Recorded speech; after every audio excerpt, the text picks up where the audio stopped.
Does our group of silent cartographers have everything up and ready to go? Yep. I am ready. Yeah, I'm good to go. I'm All right. ready. I'm ready.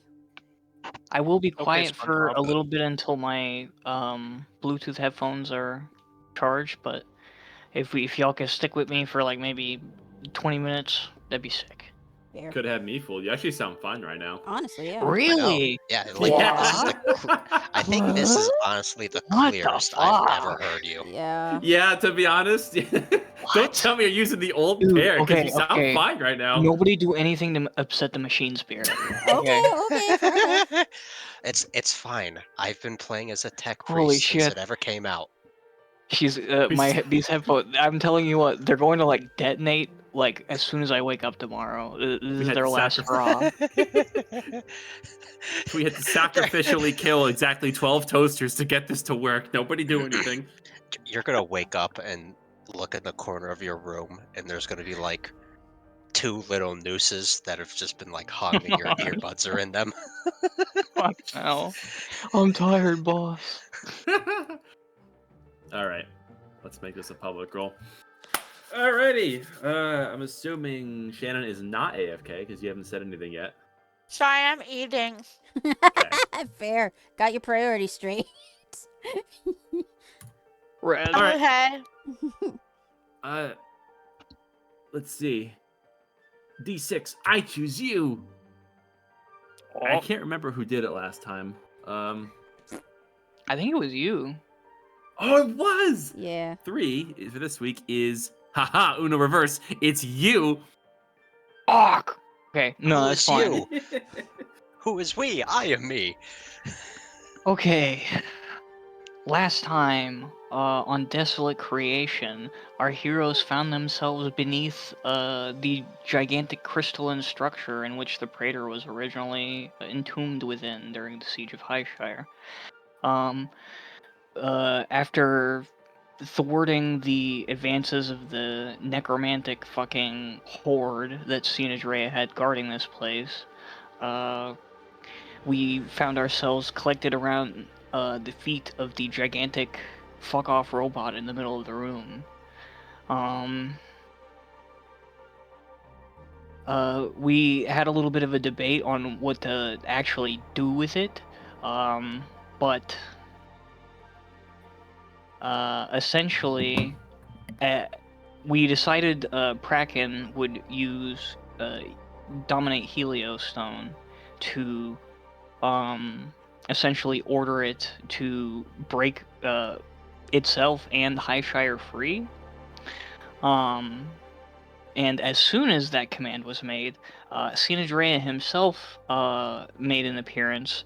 We were mobbed again, jumped out of our boots, but because of the efforts of Erithal popping his fucking Heliosic Judgment and like basically full resing us from the dead, we ended up taking the W. And also, Erithal, I never got to thank you for giving me that sick alley-oop with Sinadrea. That was crazy. Alright. Yeah, after freeing itself from the... Well, after vanquishing the Lich for the moment, and freeing itself from its earthen fetters, the Praetor stomps its way past the inner Highshire, much to the chagrin of literally everyone on the wall, watching the gigantic siege engine make its way towards the stillborn moon rooted in the northern sections. Kraken and the Cobweb flew over, took a couple of cannonballs just to sort of be near it. Casually. Yeah, well, fucking. um,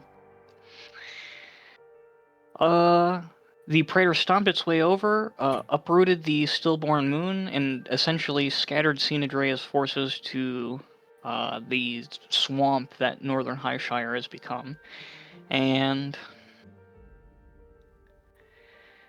I believe the others are on their way over in gaseous form. Mhm. And that is kind of where we left off, I think. No. They got there, and then Nadira took over, because her Riz is crazy. Yep. She piloted it like 100 feet away from the wall, because that's as close as they would allow us to go. And yeah, I think that's about it. Exactly. Nadira had exited the Praetor of Change, where the five of you stand atop the shoulder of a giant, now at rest, about 100 feet from the northern perimeter of the Inner Kingdom, where the guardsmen have their cannons trained on the Praetor of Change. And you can see you have definitely shaken up the kingdom, scaring them at first and quelling them just enough to have them hold their fire. You look onto the kingdom as they watch you with cautious confusion, backed by the now once again radiant pillar, giving something of a back illumination. It's about early afternoon at this point, and the five of you collectively are experiencing quite a bit of exhaustion as you're finally breathing some sighs of relief as you've survived quite a lot in just a short morning's time, having survived the Lich, animating this Praetor, and having severed the roots connecting the stillborn moon to the mountains in the back of Highshire. It seems as though once again you have bought your people time, or at the very least a breath of relief. The guardsmen are to themselves right now. You can see that there's a series of orders following along a chain of command, information being exchanged to steal their nerves. And you all stand on the top of this praetor, observing it all, as you have quite the crowd. Bracken will fly everybody over one by one. Well, if Hell you got yeah. a big speech, now's the time. Mhm. No. Where exactly are you flying everyone to? I just wherever the closest like wall is, I guess. We'll put it like on the battlements, I guess. I don't know what the actual I don't remember what they're actually called in Well, medieval. Like three of us have Windwalk on us, so that's still active? Nadira had casted Only it lasts on. for 1 minute. It lasts for 8 Oh, hours. so then no, at 1 minute, I'm looking right at it. Unless that's casting time. Unless that's casting time. Yeah. Casting time was 1 minute. It lasts for Oh 8 yeah, hours. okay. Oh, Alright, then yeah, But then you can Bracken will just dispel it fly early because cobweb over. bear in mind you cannot speak in that form if I'm remembering correctly. Mm. Yeah, that's correct.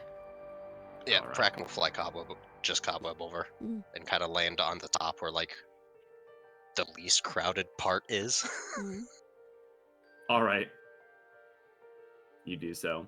And I presume the rest of the party is following over, leaving the Praetor to stand mightily at sentry. Yes. All right. Beep, boop, bop, beep, pressing buttons. Getting over, you can see there's a company of several dozen Shire Guard, uh, cautiously observing your approach. A lot of them are scrambling. It looks like carts of cannonballs over to the cannons. There's an arcane cannon which has a mage quickly getting it ready to fire. You can see that at least having their armaments ready does seem to give them some sense of security. They are a bit confused how the five of you play into all of this. They're still trained on the Praetor of Change. But as you all land, there is a few figures that close the distance to you, and you can see one in particular. A Inquisitor has a steeled gaze, and certainly has identified at least most of you. And quickly confronts the 5 of you, and she speaks. Okay. I know who most of you are. Start talking. What do you wish to know? Everything. Oh, What were you doing with the Praetor? well, right. That was well, you, we right? Were, yeah. No, that was us.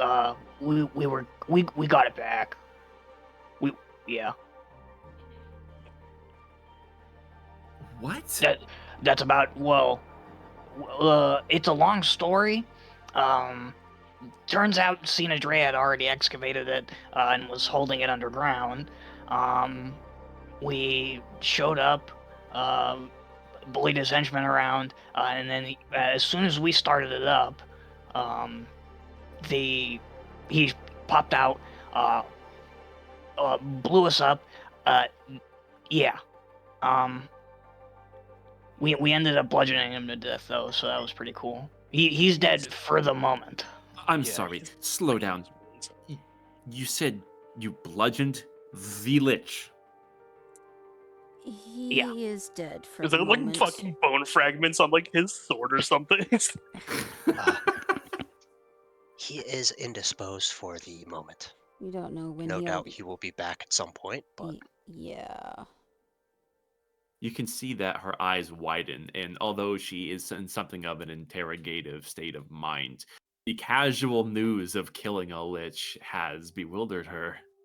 And she's not necessarily fooling you. She's completely taken aback. Huh. Cena Drea. Killed. I suppose next you're going to tell me that you had something to do with Zula returning. Yes. Oh, of course. Right. Anything else that you wanted to drop on us while you're having our audience? You can You can- you can tell the chosen what we've done. Though Yeah, we're gonna need to get them on the line like immediately. We're gonna need to start telling people what's going on. yeah. She looks towards all of you and calls a few orders over her shoulder, and a few of her responding Shire Guard descend down to the lower parapets.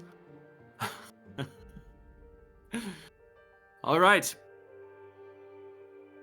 This is well above my pay grade. And frankly, I don't know what the first thing to say to you even is supposed to be.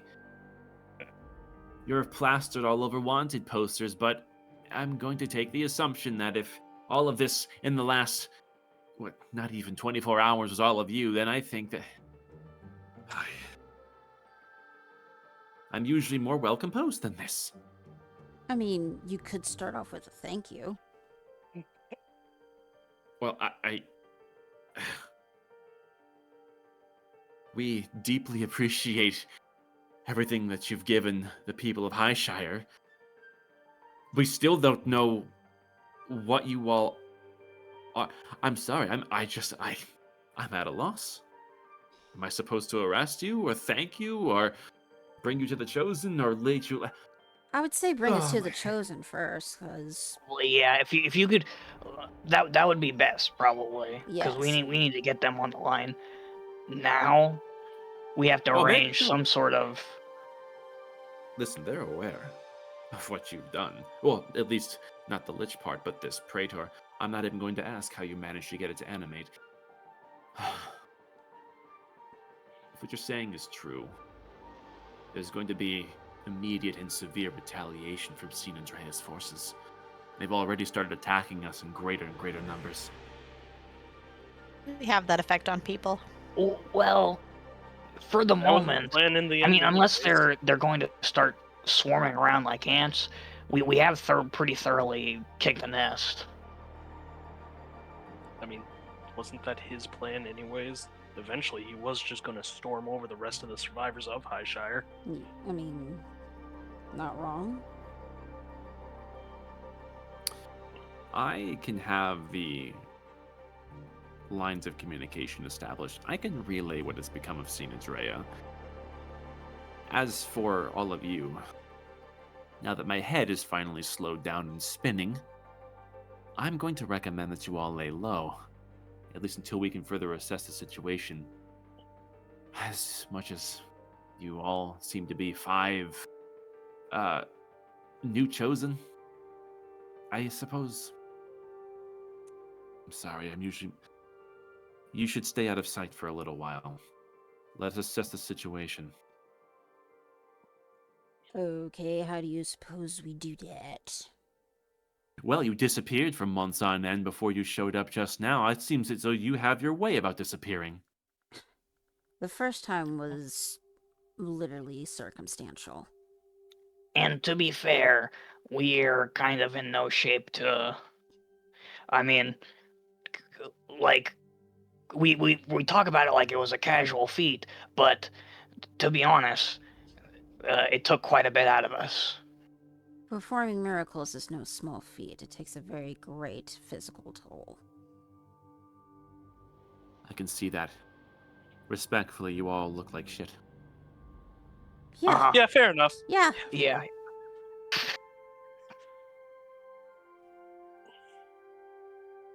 Fair enough. I like this one. Please don't be an angel. God damn it. Mm. B-Man! B-Man when I catch you, B-Man! Catch me if you can. Motherfucking gingerbread man. She clasps her hands behind her back and looks up to the sky for a moment before deeply exhaling. Looking around, you can see that there was a detachment of elite that have quickly formed a semicircle around you. Given your reputation, you're not entirely surprised. They seem to be waiting on the conclusions drawn by this Inquisitor.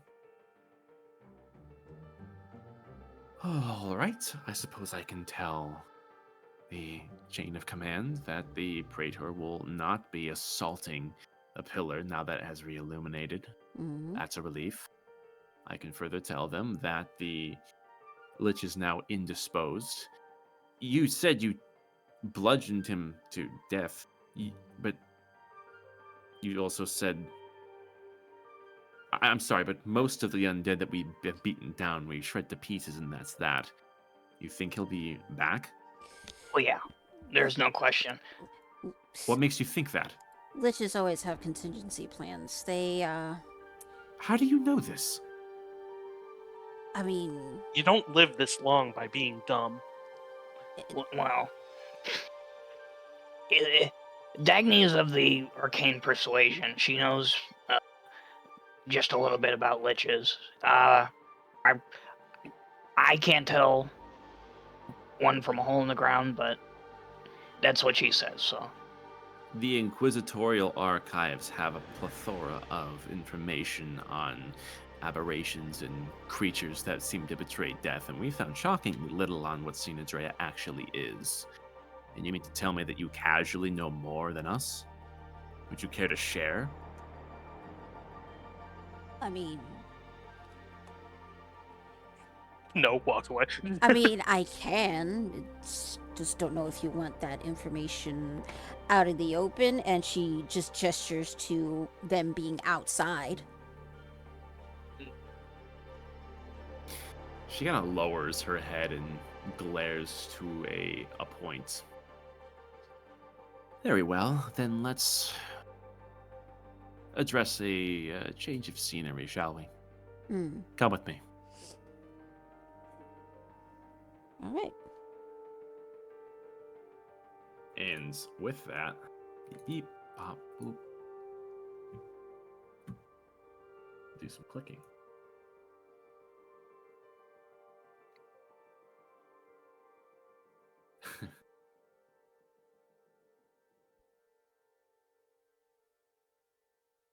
The military officials of Highshire are still somewhat discombobulated.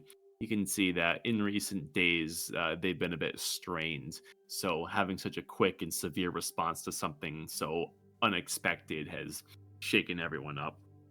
Mm-hmm. And continuing forwards, just within the confines of the Inner Kingdom, there's a nearby what looks like a tavern that the Inquisitor deems appropriate to set the scene. With a wave of an arm and no words spoken, you see 6 elite storm into the place, and by the time you even close the gap getting to the front doors behind the Inquisitor, you can see people are being ushered very forcefully out the door. Some of them still have half-filled drinks in their hands. You can see this one guy who is a bit rotund and has one tankard in each hand, nearly stumbles on the way out. Goes, "Ugh, what the fuck? Anything goes these days, assholes." Within a minute's time, the tavern has been vacated. Hmm. And beep, boop, boop. In you go.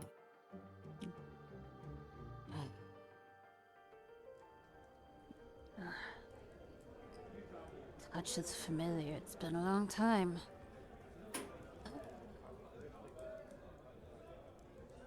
The Shire Guard are quick to close the place down. The doors shut and drapes are drawn. Beep, boop, boop, and let it be.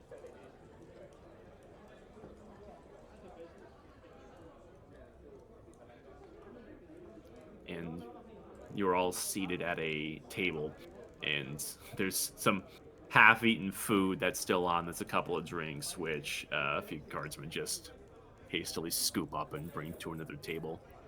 And the Inquisitor takes a long blank scroll, plops it down, unfolds it, and within a flick of the wrist has an ink and quill ready to record anything you have to say. And she leans into the table, specifically towards you, Dagny, with these inquisitive eyes. You've seen this stare once or twice before, but not in this face. Mm-hmm. So, pray tell how you have knowledge on the workings of this lich, please. I've come across some books in my time, some snippets of things. Plus, From a personal collection or somewhere more interesting? I would say more interesting. Just a lot of it is just theoretical, of course. So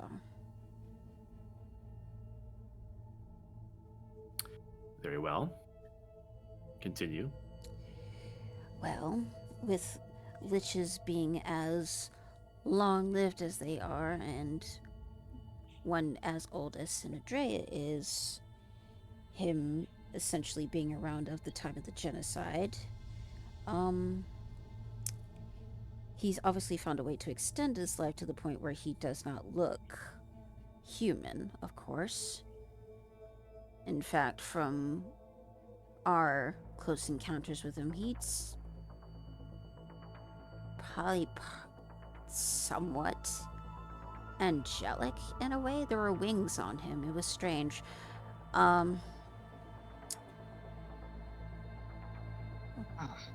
But, With respect, Miss Silverhide, you haven't told us anything we don't already know. I'm specifically looking for inklings on how much of a threat he still is, having been seemingly defeated. well, You seem sold on the fact that he can return. well, he is capable of higher level spells than I am. One particular spell being called, if I remember it correctly, it was Soul Jar, I believe. And how does this soul jar work? It essentially, locks part of his soul away in order to extend his life.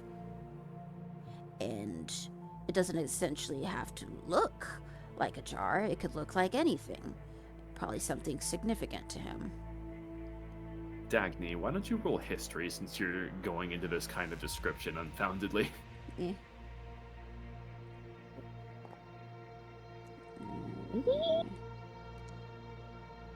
Pretty good. Pretty 25. Let me pretty take this good. opportunity to remind you that I know how all of you know how liches work. That doesn't mean that your characters do. Oh. Your knowledge on a lich is fragmented at best. And Dagny, I will iterate, a lot of what you're mouthing off right now is largely hypothetical. Mm-hmm. And as far as a recountance from a credible source, you trying to recall this, the more you're talking about it, you find that you don't necessarily have any sightings of a book, tome, works from credible sources that can kind of corroborate anything that you're saying. Mm-hmm. This is really just your own theories. Mm-hmm. Mm. Fair enough. And it seems like the Inquisitor, let me see, she is going to do, well, I already closed the stat block. How silly. She's going to do this.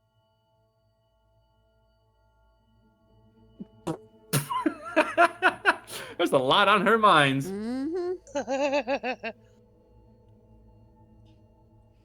So she is doing well to write down what you're saying, but the spaces in her parchment where she would like to put leads to further explore this remain as blank on the parchment. Fair. And she nods, records all of this down before clearing her throat. Erithal, you have something of an affinity for the forces of life and death as a man of the cloth. Can you fill in any blanks that Dagny may have left? Hmm.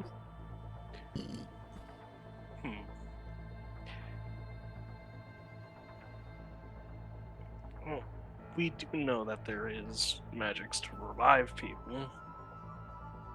I mean, I've used it before. Not. It's a theory, essentially, but who's to say he doesn't have the resources to have revival magic on hand? Again, he's been Not around for a not long only that. time, and considering the amount of contingencies that he had while we were trying to just get the Praetor up and running, I think it would be able to assume that he had contingencies for if he actually was killed as a lich. Yeah, we're also sort of overlooking the fact that everyone who's been resurrected with the eye isn't actually, like, there. That is They're not- that yeah. is true. What exactly is he doing with all of those souls? I wonder. That is also a good question, isn't it?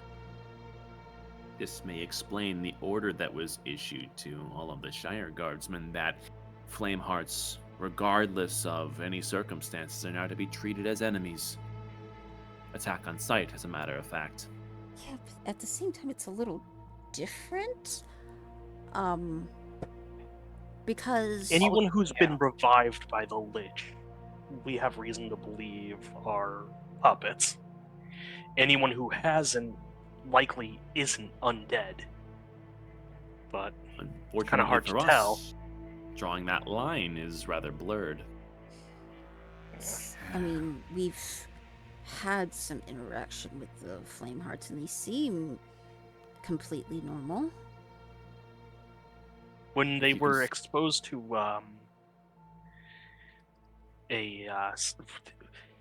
someone sanctified an area, and we saw that some of the Flamehearts, when they entered that area, their true appearance was revealed. Yes. That may explain the magical tinge that the fog seems to carry. It is. We had our suspicions about that for sure, but nothing that we could discreetly tap into without gathering the attention of the Lich itself. Yes. But seeing as you seem to say that he is now predisposed, maybe we can be a bit more aggressive in our findings. Well, considering how much of a hold he's put on this land, it may take a while for things to return to normal. considering how much power is in that stillborn moon, and the fact that the Praetor thought to actually sever the root might return things back a bit, but whether or not Senator is able to reform himself and how long it will take, we do not know. All the better we act now. Might as well sweep up whatever he's got, sort of stocked, in the north. So if he reforms, we could just we'd be at an advantage. See. Mm. The only issue is, there's the issue of nobody knows what's going on quite yet. Mm. I'm seeking to change that. Put all these nuggets of information into one larger, more complete picture. This is what the Inquisition does best. Mm. We can see now that the regional effects that the Lich has imposed on the kingdom have great sway on our ability to make sense of our surroundings. Nadira, you are more attuned to this sort of thing. Do you have anything that you can add to this?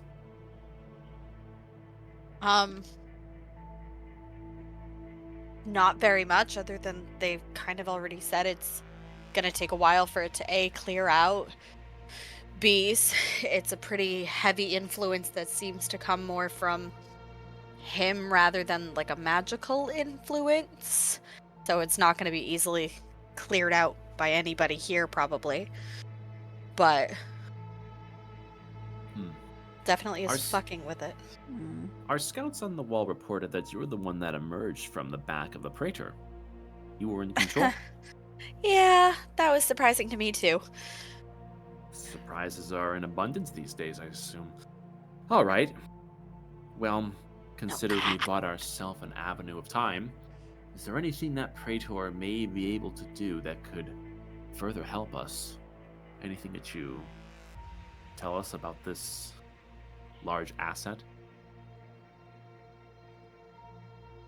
I mean, from the intelligence we gathered during the siege, it seems to be the generation of that sort of crystalline material. I mean, I'm sure you've seen the mass at some point. Of course. You know. Or is that was that the other one? Am I mistaken? The Praetor of Creation created all the crystals, and the Praetor of Change, this guy, when it stormed Highshire, it brought with it a torrential storm along with it. It seemed to be the source of some sort of orc typhoon. Mm. Okay, my mistake. I'm dead ass just wrong. Potato, potato. Mm. Replace everything that what I said with what you said. How about that? Sure. It's just Cobweb explains Editor, calmly. cut that out.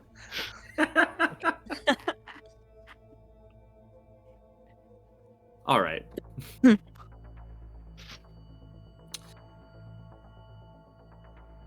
me see. She jots down notes from just about everyone who's spoken up before she kind of inclines a stare over towards Kraken. I can only assume that's Jack still under that armor. Is there anything that you can add to my report before I close things? Oh, they don't know, do they? Mm. as she just fully assumes who Bracken is, the helmet is gonna essentially just and just snap back into the suit, revealing like a purplish pink dragonborn. Oh, you're just laying it all out there, huh? Oh yeah, yeah. Her brows are a bit raised. My apologies. It's been a long day. You're going to have to give me your name. My name is Bracken. Bracken. He does like a little half nod bow thing. All right. Anything that you'd like to add to the official report, Mr. Bracken? No, I think they've hit all the important points. All right. She finishes off her writing, and this report gets very expertly tucked up into a tight bound cylinder where she kind of caps it off. It's kind of like a little container where it is handed off to one of the elite, who then make quick way to exit out the front door before she then rises out of her seat herself. It's been wonderful catching up with everyone.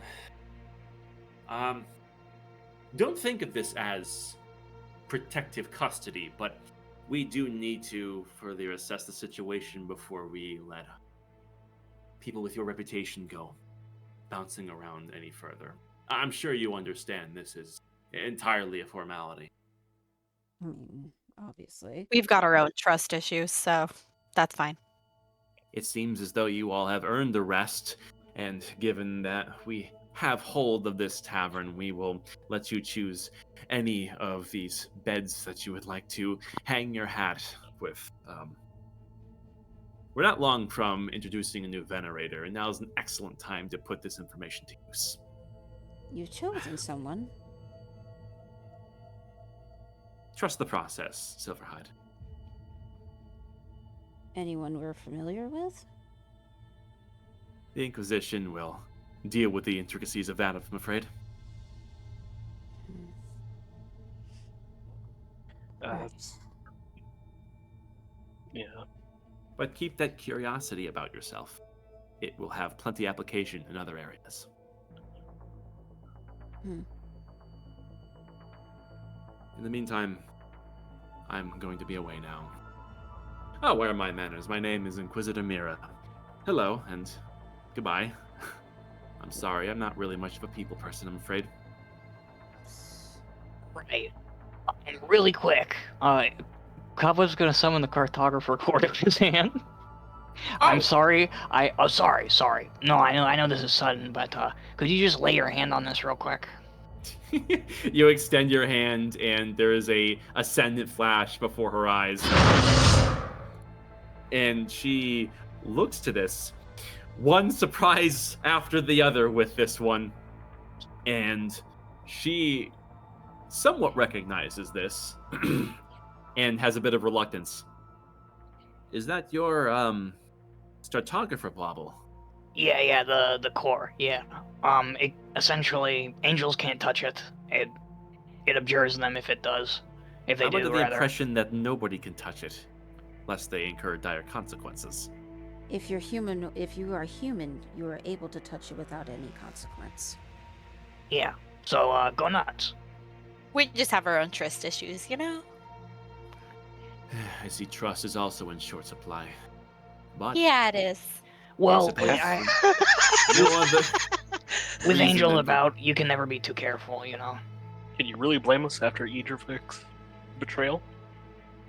Yes, your ties to these angelic figures are rather troubling, but in the interest of the report alone, and she slowly reaches out and lays a hand to the glowing globe portion of this core, and there is no reaction.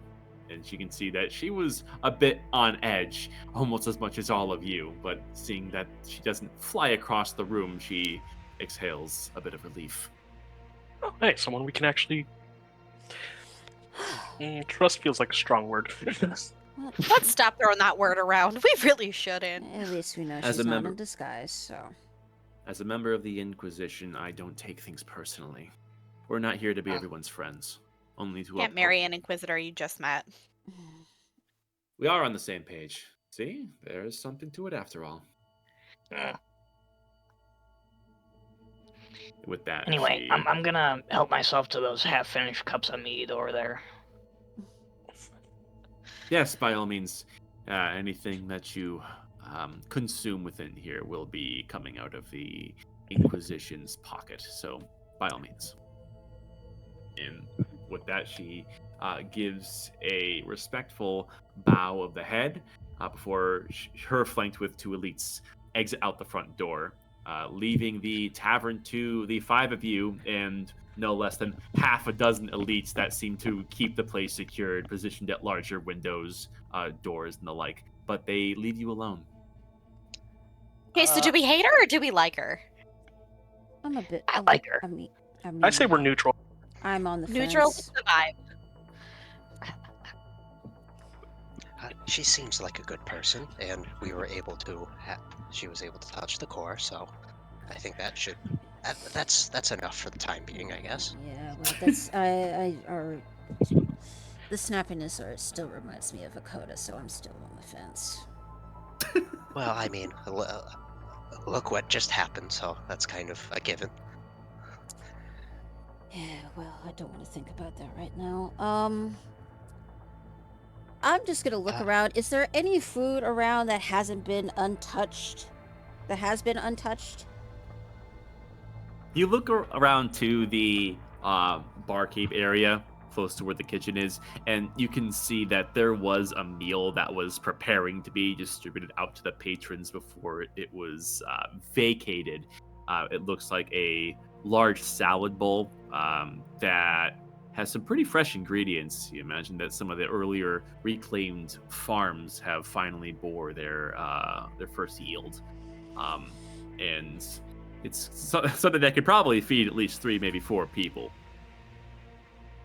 Yeah, Dagny will go ahead and grab that salad bowl and just sort of presenting it to everybody and be like, well, it doesn't seem like much, but at this point, beggars can't be choosers. And she will go ahead and mix up the salad with whatever dressing was nearby, put some in a bowl, and start chowing down.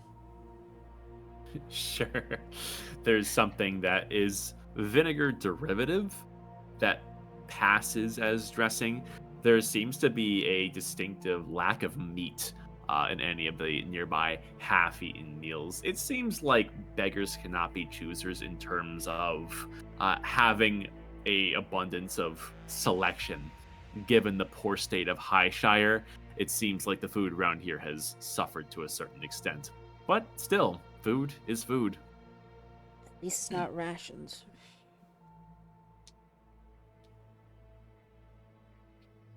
This might be kind of random, but because it seemed like everybody was kind of shuffled out real quick, and it seemed like a variety of people,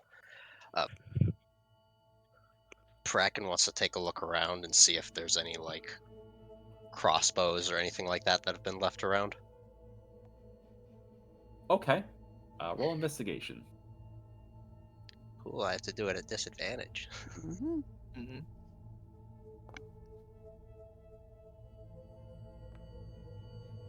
Hey. Okay.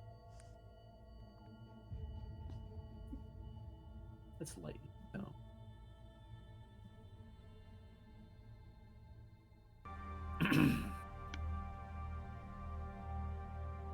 Searching assuming around, yeah, you go. can see Sorry. that in terms of personal belongings, it looks like the elite at least gave something of a chance for people to collect their things. However, searching around the bar area, you find that there is a hand crossbow that is tucked away underneath the bar top for those extra rowdy patrons, you imagine, with 10 bolts accompanying it.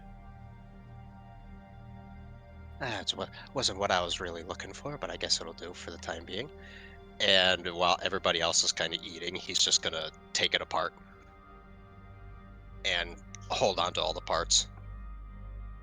You make quick work disassembling this rather simple Highshire technology, and child's play for you. It is disassembled and tucked away among your belongings.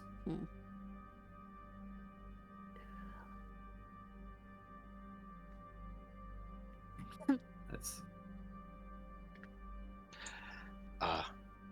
Well, how long do you think we have to kind of hang around here before somebody important shows up? Because I think we should all take a rest. If there's any time to rest, now would be the time. I concur. My body fucking hurts. Cobweb's face is buried in the mug. Mm. Yeah, both of us were shot by cannons, so yeah, we kind of we would like to rest.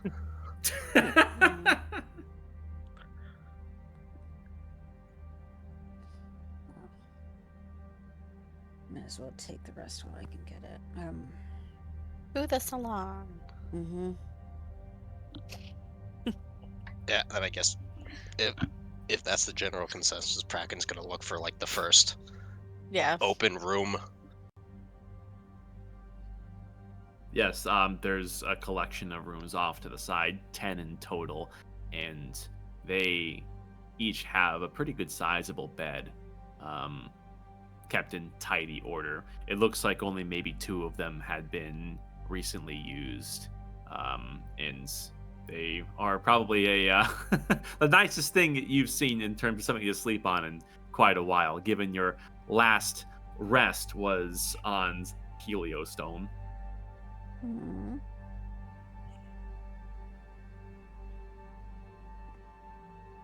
Where'd you go? Give me 1 second here. Beep.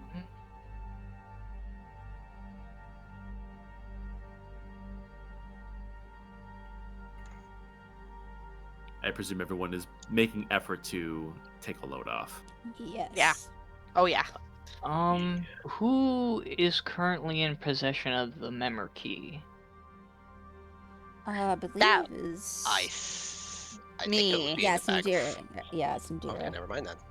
Radical. Cobweb's going to plod over to Nadira and say, hey, let me borrow that crazy ass key real quick. For what? Well, I'm gonna give it to you. I just want to know. Well, yeah, it's just I don't know. You remember you remember what Big Fatty said in the Undershire about how I used to be an asshole and whatnot? I don't remember Mhm. most of that, and that doesn't really sit well with me. Not knowing what I'm capable of. And you want to see if the Recollector can help you. Yeah. What are you gonna give him in exchange?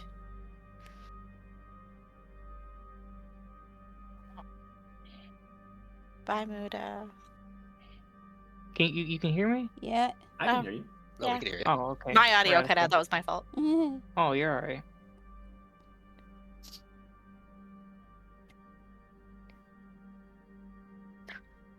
Okay, just here's the key. Tell them I said hi. Gay. And he takes it. As enigmatic as you remember it, it has a bit of a thrum to the metal as you hold it in your hands. And there's this purple stained substance that is caked onto the teeth of the key. Mhm. Ew. And he's gonna walk over to one of the rooms and insert the key. Good You luck. go ahead and insert the key, and there, with a twist of the wrist, there is a purple light that dances along the borders of the door, and you feel that its magic is set into place. And stepping inside, you come to a familiar setting.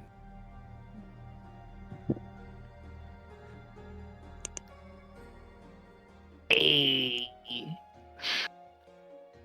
You enter, and you can see that the Recollector, in all of his strange, quirky glory, has his back to you, and all of his tentacles seem to be fixated on something.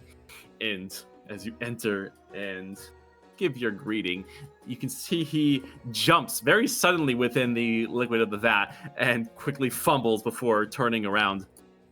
Oh yeah. Hi. Sorry. Yeah. Hi. Sorry. Hi. You daydreaming?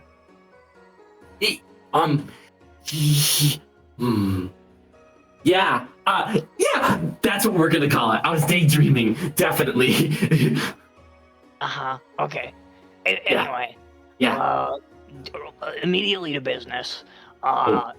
there's some memories in my head that are a little hazy. I'm going to need you to jog them. What is something like that going to run me? Ooh. Ooh. Cobweb, I like your spirit. You're straight down to it. Usually your friends, they have to insult me or degrade me or accuse me of something they cannot legally prove, as if there's any judicial system in my demi-plane, but I digress a lot. Prices. Let's see. Come to the glass, please.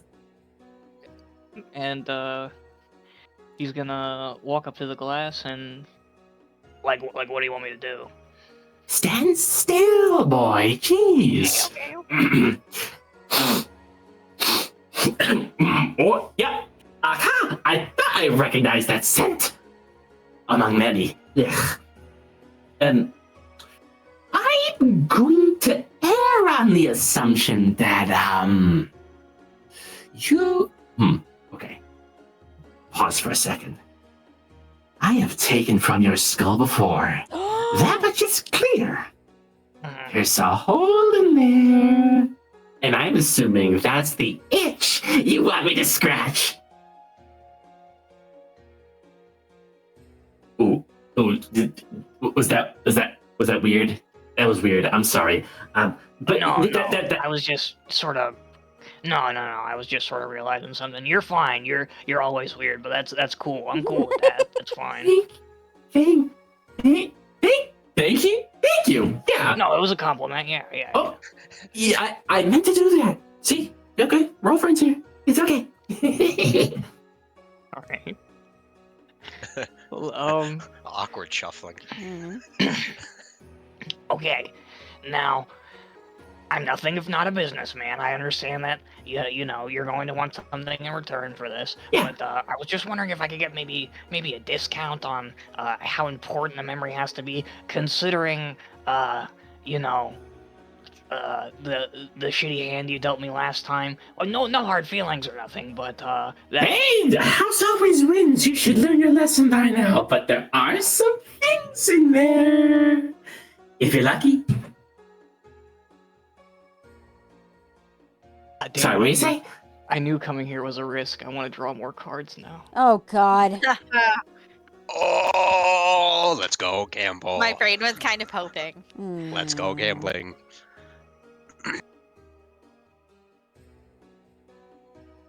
So. Okay. Yeah. Memory. You know what's funny? Usually when I exchange this sort of thing, usually people don't keep coming. This is like, let's see. No, it was Aerithal. The good old knife ears came back. He wanted the same thing. It's kind of weird. You don't ever go into a shop of someone who sells like shiny rocks or something, hand them a gold coin, and then a little while later they come back like, hey, I want my gold coin back. Let's trade again. It's kind of weird. I think I might be unique to this trade. Oh yeah, I mean, you know, sometimes you don't know what you have until you lose it. But you don't even know what you lost. It's kind of weird how that works, huh? It's just, I don't know. Everyone is telling me things about myself that I don't quite understand, and things that I don't remember. Oh, yeah. That's... Oh, boy. I'm trying to say something comforting here, but I'm really not good at that. Break a leg? No, I mean, don't worry about it. It's just, you know, it's just personally fucking infuriating, that's all. Oh, okay.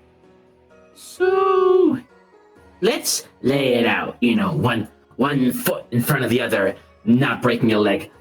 So, you kind of, you wanna fill that hole in your, no, I can't speak speak in a way that isn't weird. I'm trying, but okay. Wait, back to filling holes. I could fill that. No, Jesus, this isn't working. I can give you your Try to memory. fill in the gaps. Just say fill in the gaps. Yeah. Okay. Sorry, my bad. No, this is weird. Okay. Okay. So, of course, this is an item on my shelf, Cobweb. There's always a price. I'm going to go ahead and guess that giving this back to you at the price of another memory of yours is just going to become a vicious cycle. I'm going to say that's probably not what we want to do.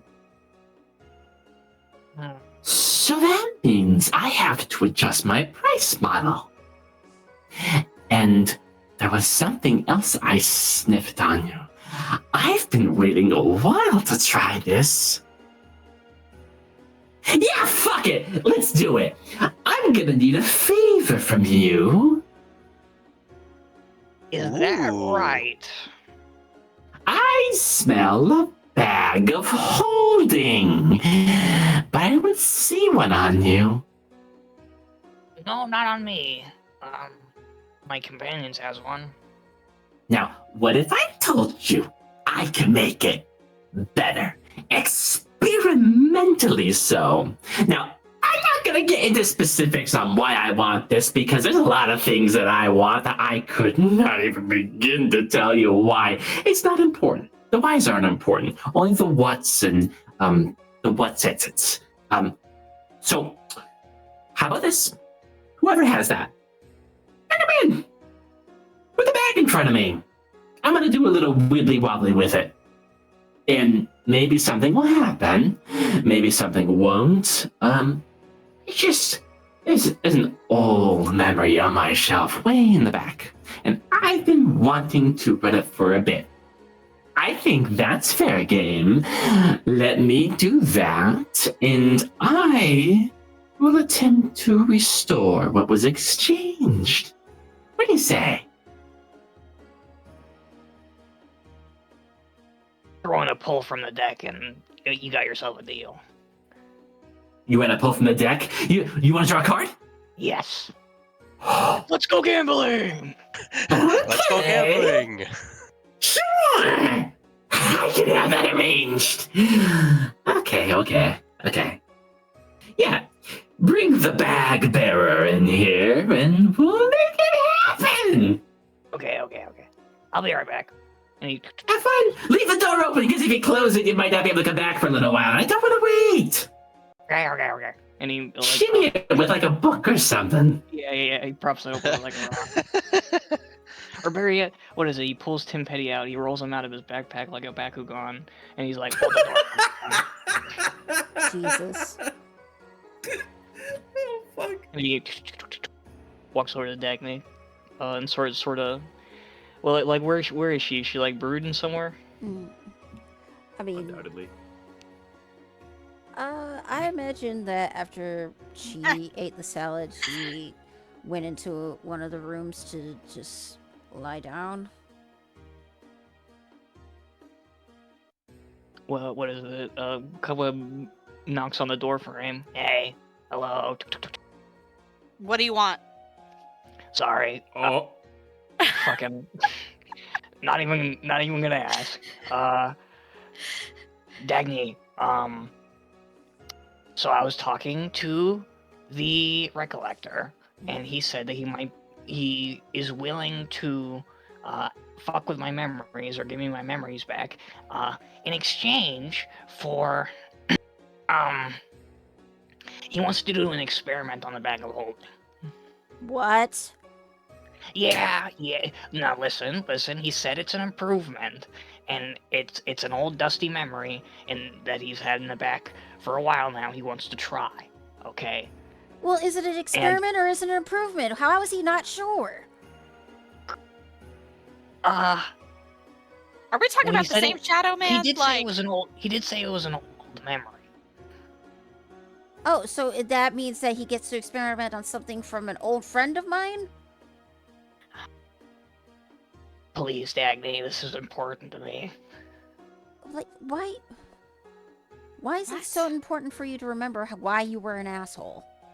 Well, because I need to know what I'm capable of, goddammit. It doesn't sit well with me.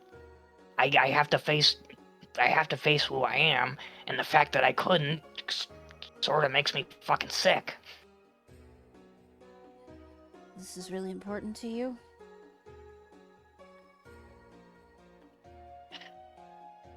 If I don't do this, I don't know if I'd be strong enough to get through whatever it is we're going to go through. I'd rather just lay it all out before I go. Dagny will very slowly push herself up and grabbing the bag of holding, and before she slings it over herself, she makes a very big point to pull out the portrait of her mother and set it by the bedside before she goes out to Cobweb and says, if anything happens to this bag, it's my foot in your ass. Oh, okay. Come on. We're both equally decrepit right now. You might actually have a chance. Yeah. Come on. Just sort of jaunt him along with my cane. Okay. Can you get a leader back into the... Easily done. And Yeah. Dagny, you're coming along. Mm-hmm. You enter a familiar thought pocket as the countless stuffed to the brim shelves of mysterious emanating bottles of all manner of different makes, colors, and materials greets your tired eyes. And you can see the ever-present Recollector swimming among the central vats as he has something of a back and forth hoppy dance. It's kind of matching to the cadence of your footsteps.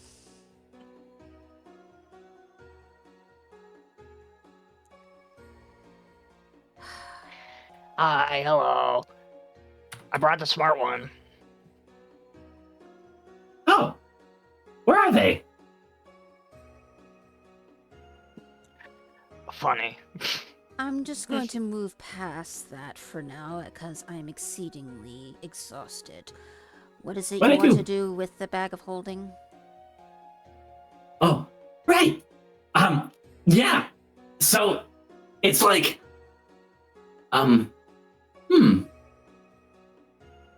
Yeah, just like put it to the glass. Yeah, put it to the glass.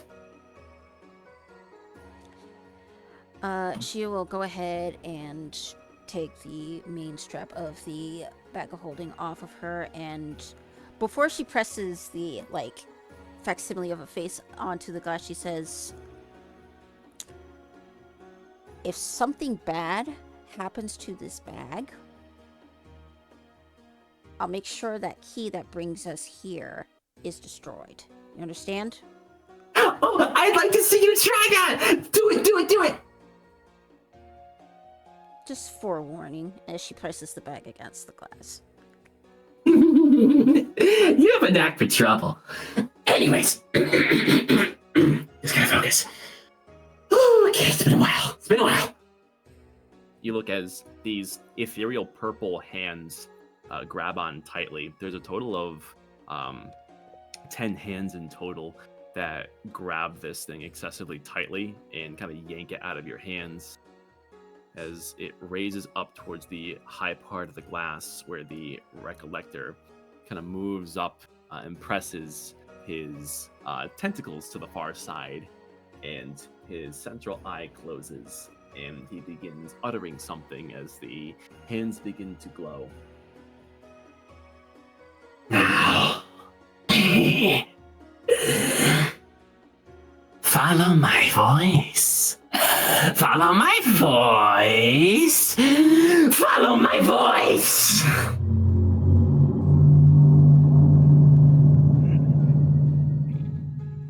You just don't summon the bag, man. He opens his eye and he seems confused. Looking over, you can see the bag has not changed in any way. What the fuck? Was that supposed to do something? Yeah, what the fuck? What were you trying to do? I don't know. Follow my voice? Were you trying to summon something from my bag? I don't know. Well, I'm not really sure, actually. It's supposed to be some sort of enchantment, I think. She literally face palms like. Ugh. You're not very fun. Well, I mean, don't be so sure. I mean, try to pull something. You have the capability of pulling memories out of people, Mhm. and you don't even know the extent of the spells that you can cast? Mm-hmm. Do you really think that someone in my trade has a modicum of sanity left to lose, Miss Silverhide? Yeah, he's an aberration. They don't really think like we do. Yeah. Oh, right. I'm supposed to help you now. I kind of got lost in the moment. Oh, right. Okay. So what do you want to do first? Can we do the cards first? Can we do the cards first? We can do the cards first, right? He's as he slams whatever counter is next to him. Let's go! Lay him out! Can I get the bag Oh. first before you try anything? Jeez. Oh, right. Yeah, just take it and go. Well, I'm actually going to sit here and supervise. I don't know what else you'll be doing. Okay. Okay. Give me a wide berth, though. I might blow up with this one. Yeah, she'll just go and stand by the door. Cobweb, you're my favorite customer. Maybe. You're like a top, 10,000. Rad. Anyways, let's do this. You see that you hear the echo of a drawer opening, and it's coming from an indeterminate direction. And you watch as individual cards slip out from under bottles between crevices. A few of them come up from the floorboards, and this cloud of cards all form in front of the bottle and lay themselves out before shuffling as they dance in this very intricate, almost rhythmic and hypnotic pattern before they suddenly all fan out and slowly drift over to you. There you go. Let's see a winner's attitude. Alrighty, boys.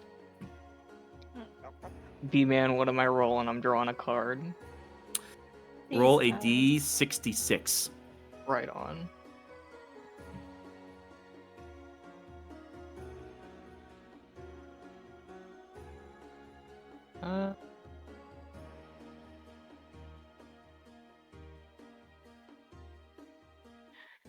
Yeah, 7. A 7, huh? Okay. Give me a minute here. I have to find out what you got. Oh shit. Web explodes. Please don't blow me up. Oh, count yourself He turns lucky. into a potted plant. I'm waiting for it. Cobweb, you draw from the fanned out cards, and with great anticipation, you pull your hand back, having your chosen card in hand, and flip it over. And what you find is a depiction of a cavern, not unlike Undershire, as a matter of fact. And you've drawn the cavern card, and a permanent addition to your many abilities, you gain a climbing speed equal to your walking speed. You also gain the What? ability to move up, down, across vertical surfaces, and along Ah, ceilings while leaving your spider hands climb. free. What the fuck? You can now spider What? climb up to your walking speed. Holy Oh, hell shit. yeah. What? Cobweb's gonna Cobweb can be on the Cobweb's gonna ceiling roach and up the wall. exceptionally large. Hey, don't get your filthy footprints up there. Okay, now give me my memories back. There's already filthy footprints up there, and I quite like the way they bring the room together. Don't ruin that. Don't ruin that. I swear, Cobweb, it's the- Cobweb, the your mi- luck is absolutely asinine. He gets to the middle of the ceiling and falls down. Ooh. Okay. You got some learning to do with that. Oh, right. Your memory. Right. Oh. Now, I'm gonna do something cool. Bear with me for a second. This is gonna be, really, Cool cobwebs. dramatic. Yeah! I love doing this! The entire thought pocket rattles for a second, and you hear the many bottles shake for a second. And you see that there is a wispy cloud that forms near the top. And it's this bright, silvery sort of mixture. Compare this.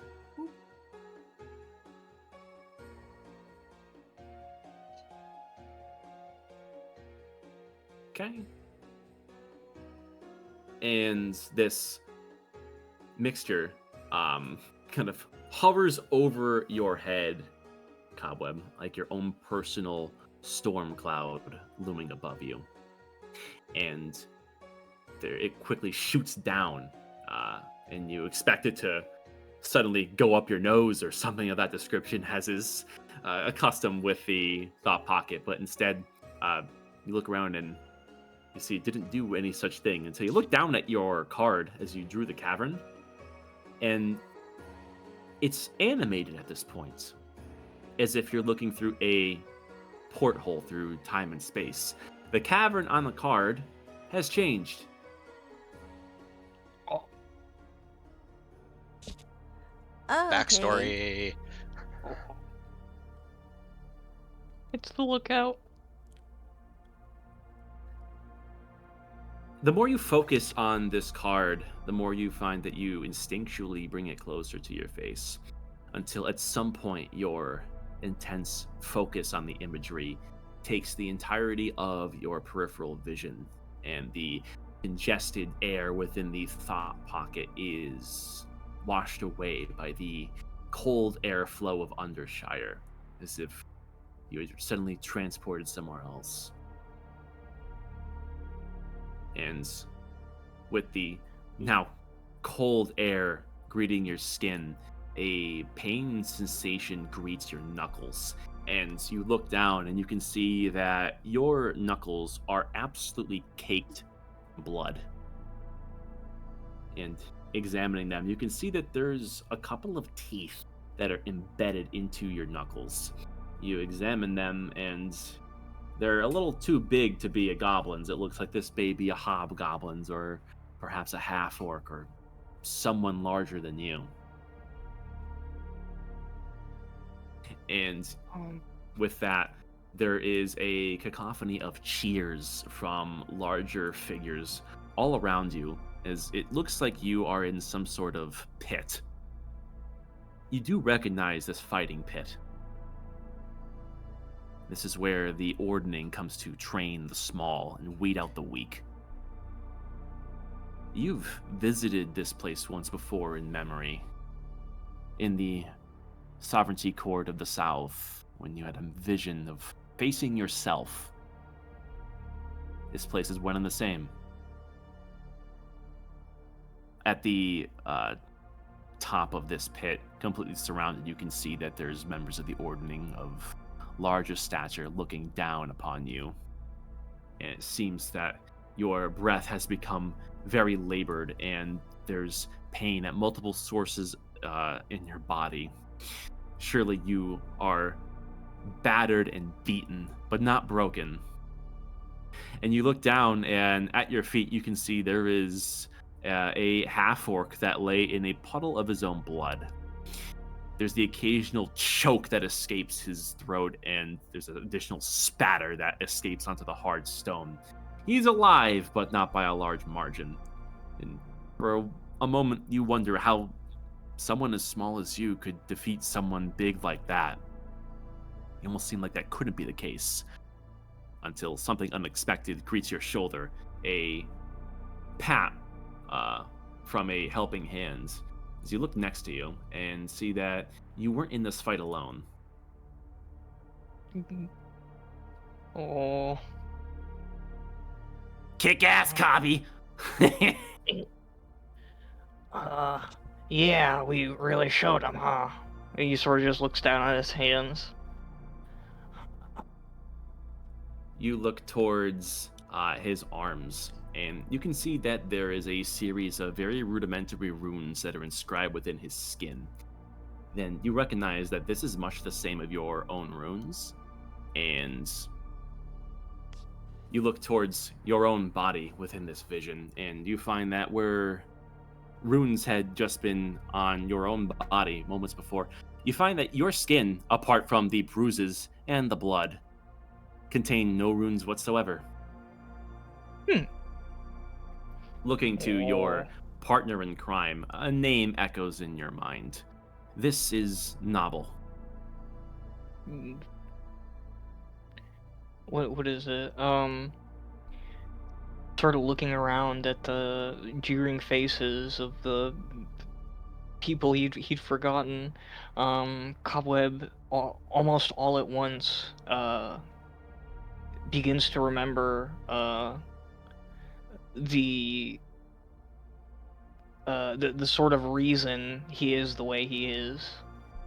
The intense jealousy that he grew up with for anyone, essentially anyone above 6 feet. Fucking. Well,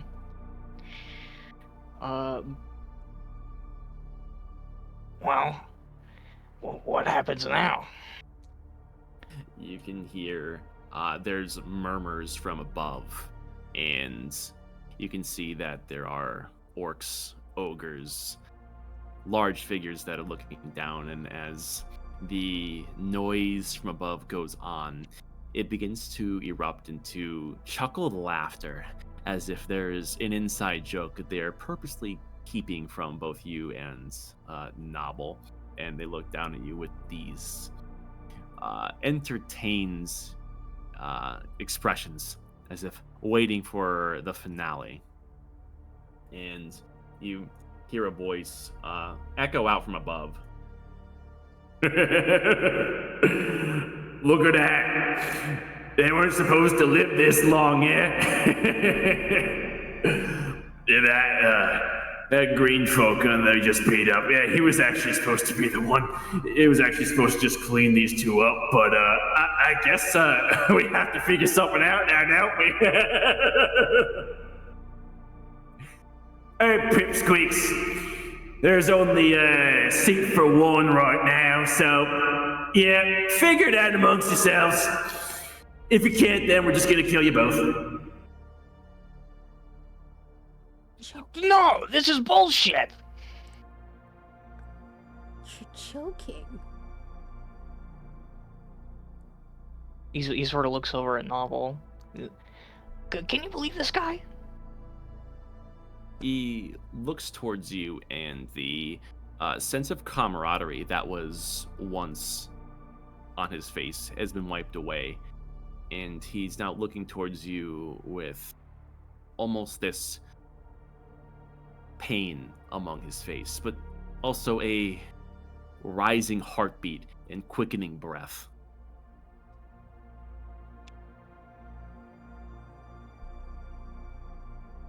You said you'd help me get to the top. What?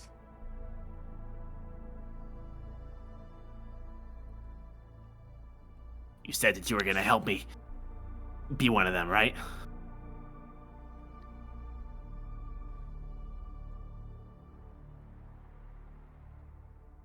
Oh, did we just lose Muda? No, I'm here. Oh, Okay. sorry. He's processing. Dramatic I'm- pause. Sorry, I'm processing. My Yeah. mistake. Yeah, you're good.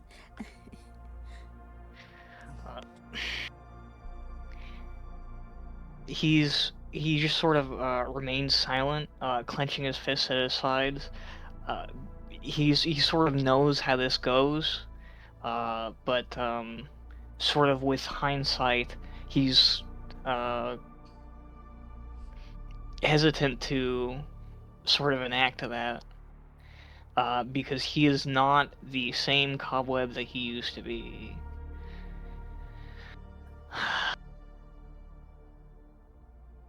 No, I don't think it's going to go that way, bud.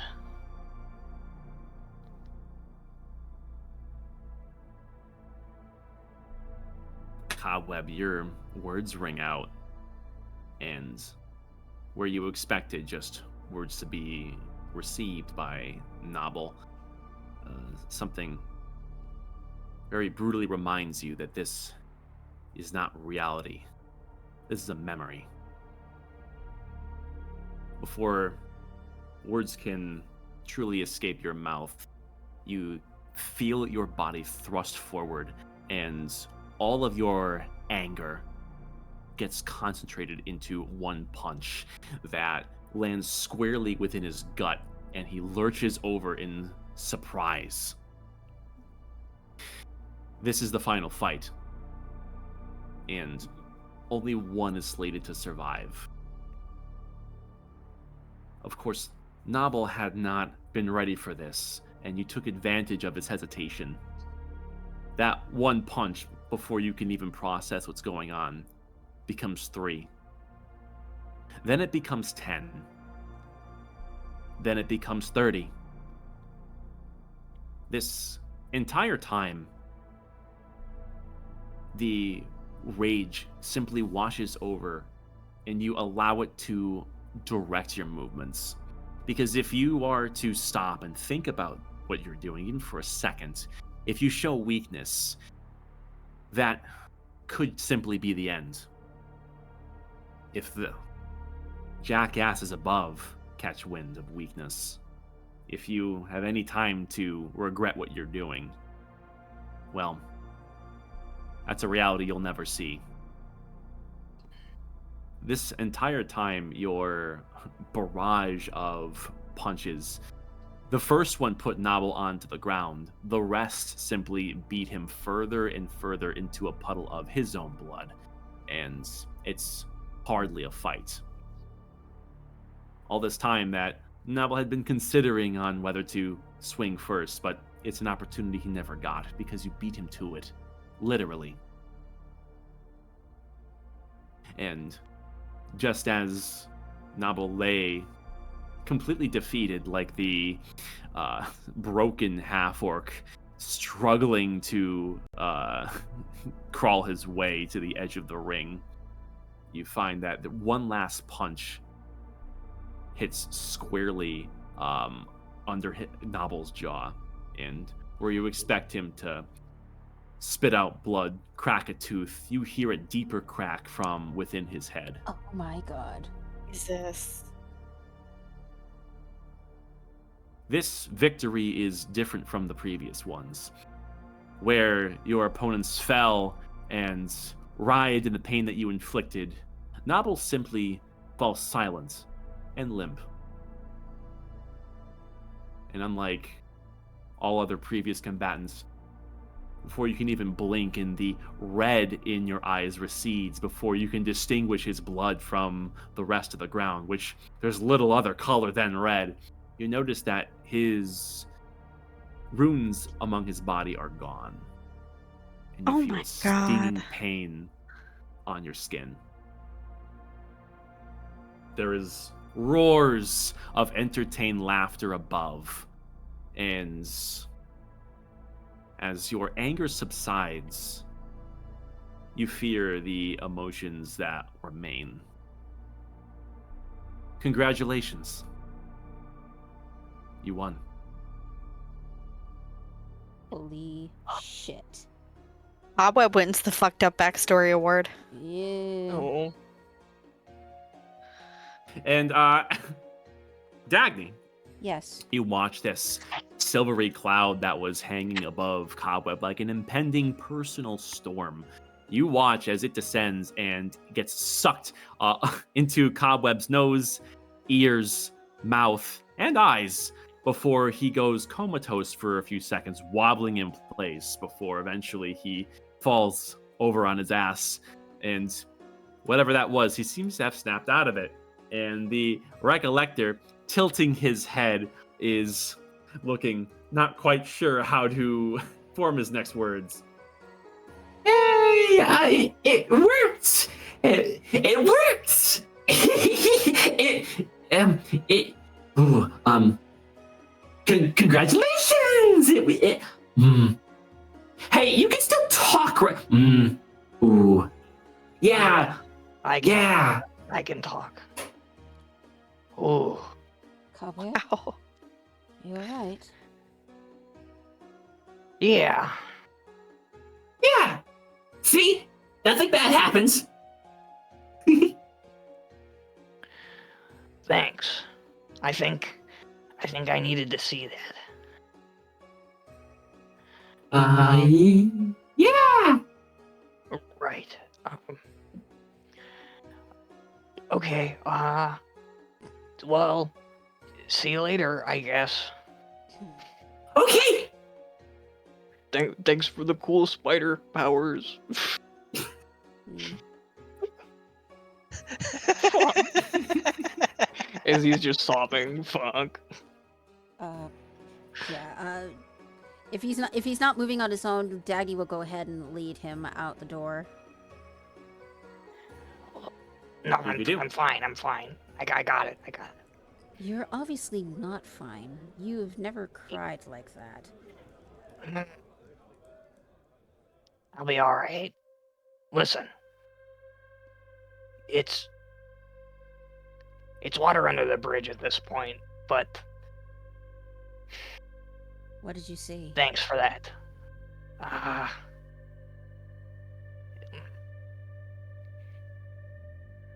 I hurt someone really badly that I used to look up to.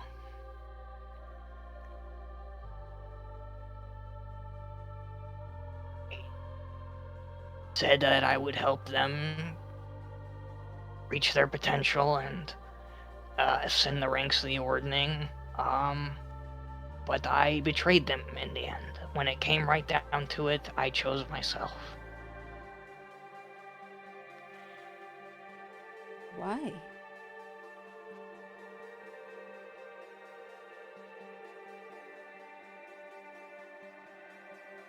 I didn't grow up like you guys did, okay? I was born in a hole, and for a long time I thought I'd die in one. I thought that there was nothing more to life than servitude. Goblins are a servile race in the Ordning. We're not exactly the cream of the crop. I was let in on as a joke, me and a buddy of mine. But, well, we did better than they expected, and there was only room for one.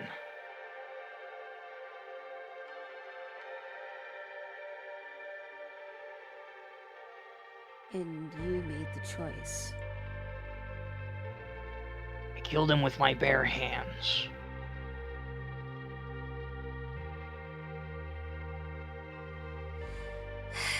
Well, the fact that he hesitated means that he probably had a bit more loyalty than you believed. You saw your chance to move up out of the hovel, and you did not hesitate. You took it at the cost of a friend.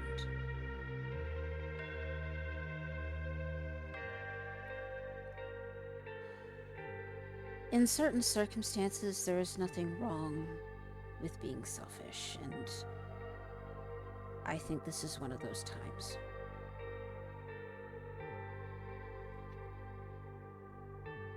And she will very very stiffly get down on one knee so that she's level to Cobweb.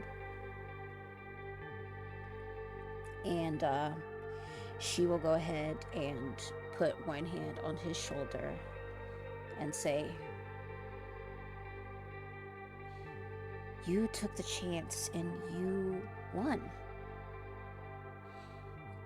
Cobweb, I've seen you get up and fall down and get up so many times. It is it boggles the mind how someone so small can become so huge and do such great things. I, quite frankly, admire you for that. You have a lot more courage than I do. You have a lot more guts than I do. I will definitely say that truly.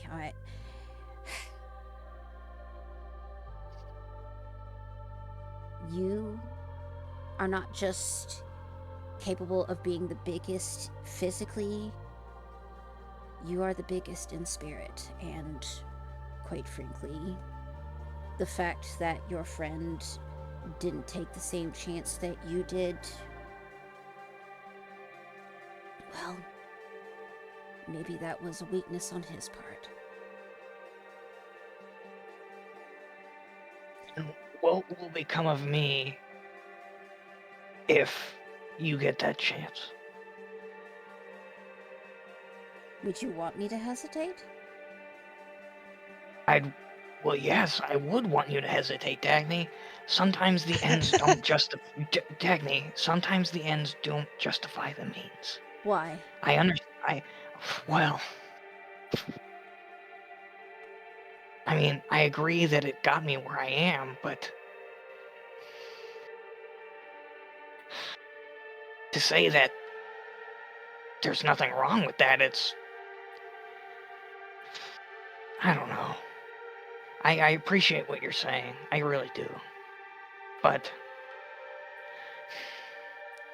I was sort of looking for this information under the caveat of sort of facing down my demons. I'm not going to justify what I did. But you became an asshole because they forced you to kill essentially your blood brother. I right? became exactly what I hated. You were. You're not now. You've changed. You have grown.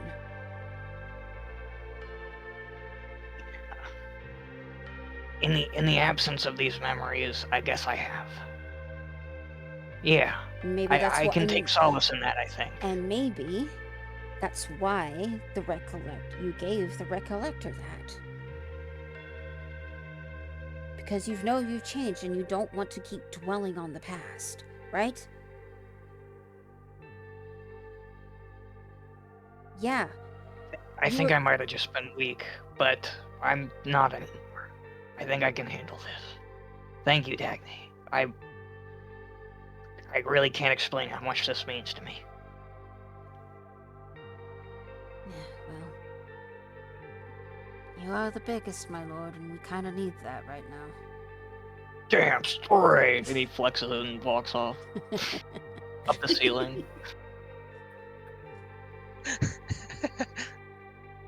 Dagny will go ahead and, using her cane, help herself back up to her feet and head back to her room. You do so with the bag of holding in tow and just giving it a once over. There really doesn't seem to be any changes about it. And it seems to feel the same, at least from an arcane standpoint. And of course, the profile of your mother in the frame greets you.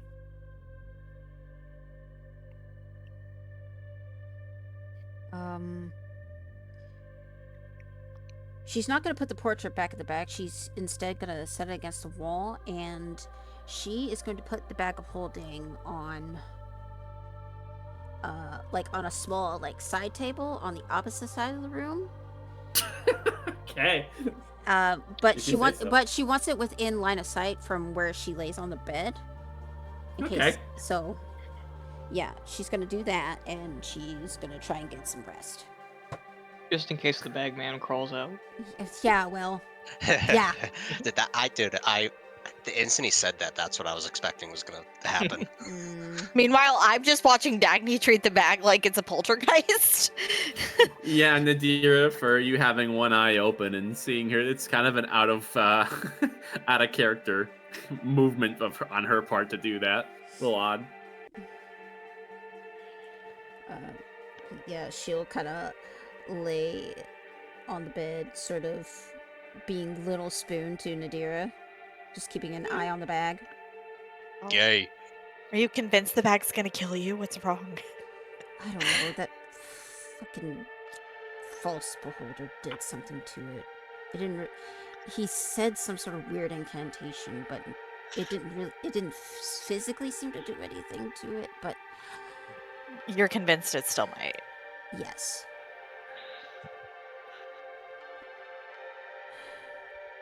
Great. I love him and I hate him all at the same time. Well, it is what it is.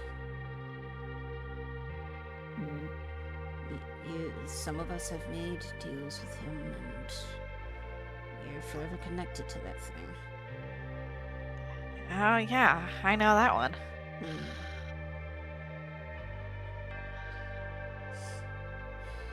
Should we be like, I don't. Now you've got me afraid of a stupid bag. God, Well, you watch one scary movie and you're afraid of clowns forever. Now I'm just terrified of a fucking bag because of this mother. We're both just spiraling, and it's probably the best night of our lives. Yeah, probably. What are you, gay? Yeah, fuck off, asshole.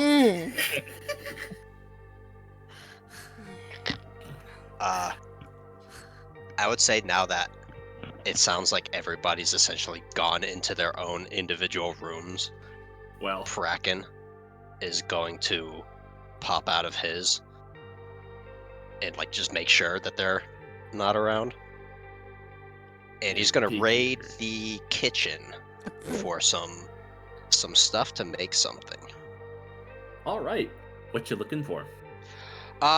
So this is going back to the talk we had before about the thing. Okay, yeah, I remember. And because all the stuff he needs to make it is essentially not only common but extremely common in like a kitchen of any kind. So he's gonna grab what is essentially like borax, vinegar, Epsom salt, just salt in general, baking soda, Are you making a bomb? alum, and all that kind of stuff, and a bunch of, even if he has to like empty like essentially like pickle jar sized things or whatever, gonna like empty them and get a couple of them. Okay. And I said just like store it on his person for when he actually decides to make what he needs using them. There's a detachment of Shire Guard Elite that still have the place on lockdown. So they don't necessarily impede you or try to stop you in any way, but they are kind of eyeing you from under their helms with a bit of a curiosity. As you raid the kitchen, as you imagine in their heads, they're seeing the inquisitorial compensation check raise higher and higher with everything that you pillage. Very low DC to do this, so just give a quick investigation roll.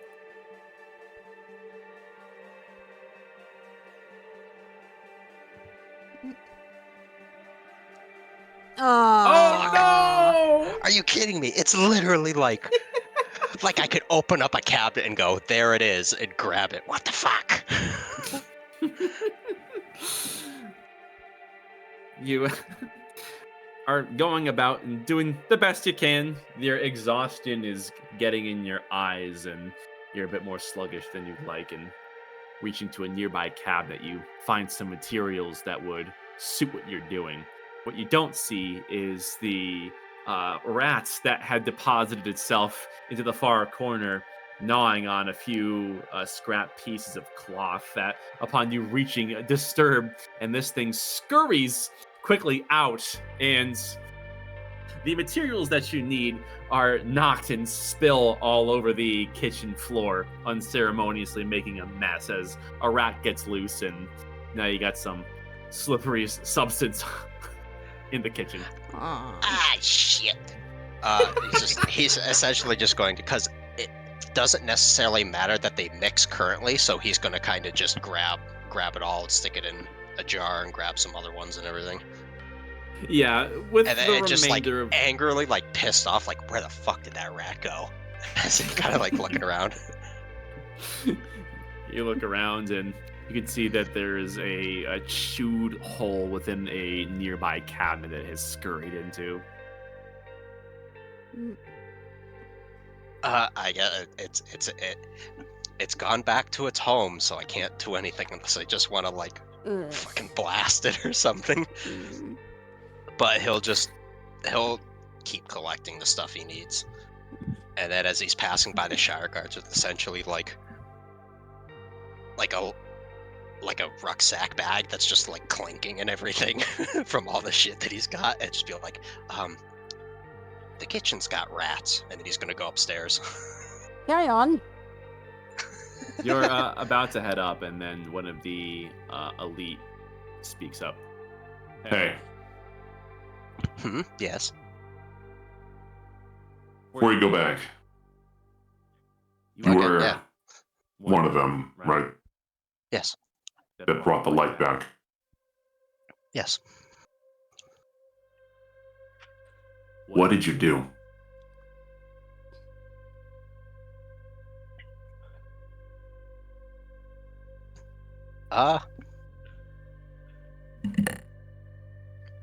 Well, would you like the long explanation or a short one that's much easier to understand? Oh, jeez. Give me the one that helps me keep fighting.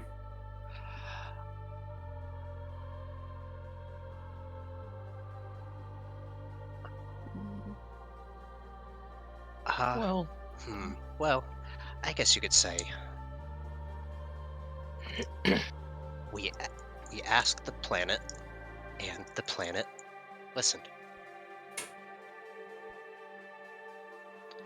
And it took a what? considerable amount of energy focus to do so. We essentially prayed in a different way, I guess. Well, keep fucking doing it, because it worked. I like this one.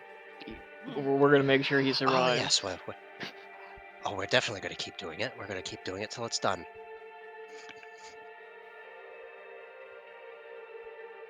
All right. Thank you. No problem, no problem. And then he's going to scurry back up. Off you go. Yep.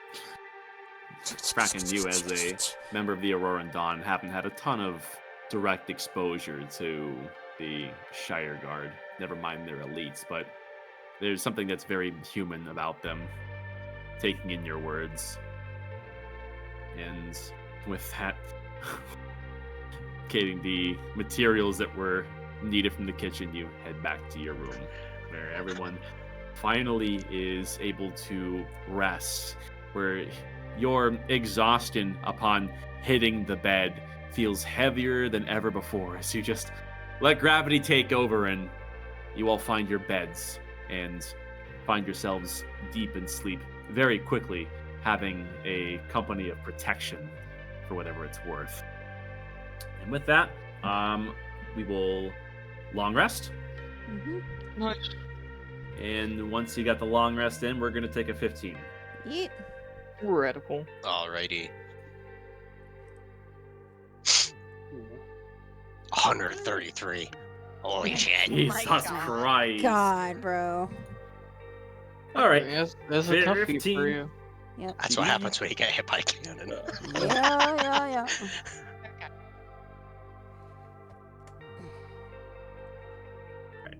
Yeah. Pretty good. I think we're all here. Eat. I blame B-Man. Eat. Yeah, he's clearly behind all this. We should go beat him up, find out where he lives. Oh, Oh. I could post the address. No, no. Bad. So No. could I. So we could doxing- Shannon. Are we doxing his new address? No. I can Yeah, tell you our- that one too. Why not both? All right, buddy. I know where I live. Okay, Thanks. okay. Who's there? I have a belt, and I'm not afraid to hang myself. Oh, The same shit. energy. All right. Get some place. I'm gonna need this portrait pretty soon. Mm, Wait. Let's prepare some things. mm. Yes. None of you are real. If while you do that, if you don't mind if I do something real quick with the gang, since we're all here. Sure. And so, Kraken will go and collect everybody essentially once we're all. If this is like in the morning thing, morning has not come yet. Okay. Oh, we have something else Oh. happening. Okay, Oh. never mind then. It's Go the right fucking ahead. bag. I swear to God. Go right ahead. But since you reminded me, let me make sure everything on my. I don't like the sound of that. Hold on, Devin. I have to grab the thing. I don't know. We get to see cool portrait art of the bag man. I swear to God.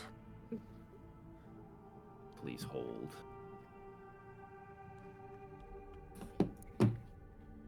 Nobody expects the bag man.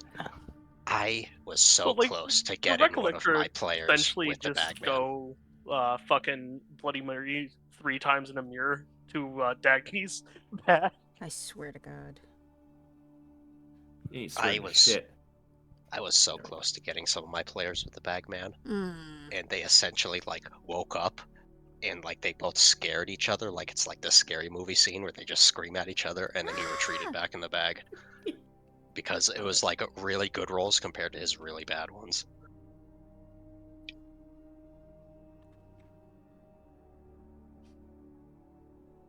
Okay. Everyone gets some extremely well-needed rest. And within a mere few short moments of everyone's head hitting their respective pillows, there is slumber among the 5 of you. Having the Shire Guard elite in something of a protective custody, or whatever you choose to call it, you need not have any watches for the evening. And in the midst of your rest, for one of you, there's a strange churning sensation within you. For Cobweb, you find that you sleep like a rock. Oh no. Through exhaustion alone being enough of a sedative to take your mind out of the headspace that you were just in moments before going to sleep. But no rest for the wicked, as there's something else that is disturbing your rest that begins to echo in your minds. Oh. Lord, the baby's awake.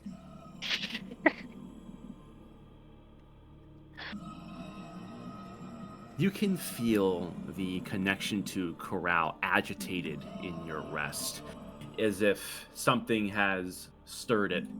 An outside force, so it feels like, as you can feel the ethereal tendrils of this abyssalith reaching out into the unknown, using you as a conduit to do so.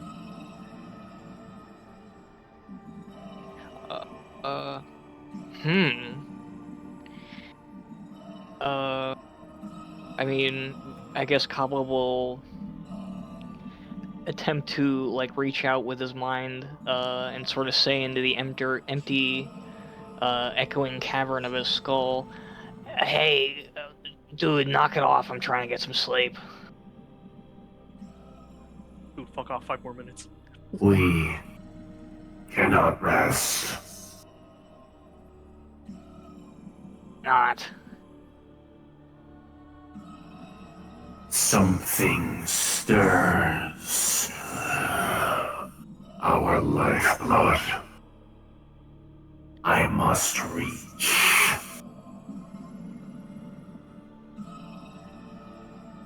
I'm gonna be honest, man. Now's not really a good time, but I'll give it a shot. It will be done. And Cobweb, what's your attitude towards this?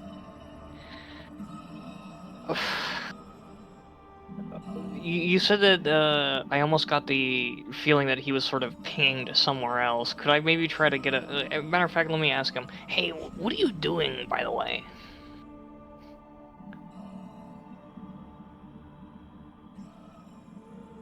The lifeblood within you speaks to other sources that are like itself. Lifeblood wishes to be whole, to be one.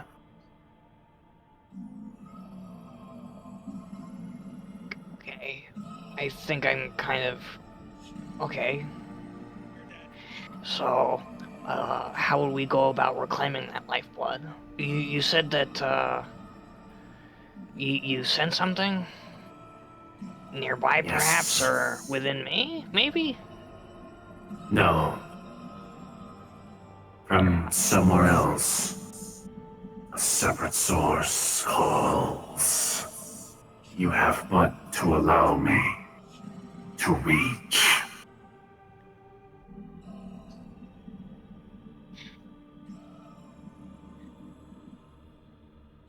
So, okay. So, thinking, you're not talking about like one of my friends, right? Like, cause they've all got lifeblood energy in them somewhere. Except maybe Bracken. This lifeblood speaks louder than those you mentioned.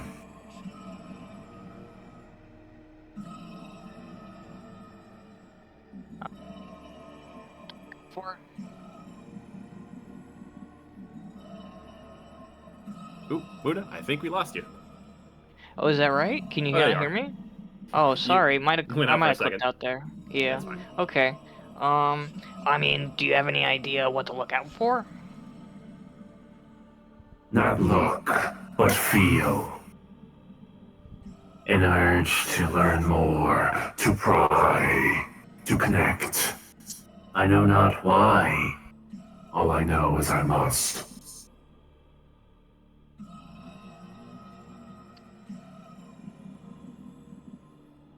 That's kind of crazy. B-Man, could I insight to determine whether or not Corral is currently under some sort of spell, charm, or curse that's fucking with his attitude? Ooh, okay. Let me see here.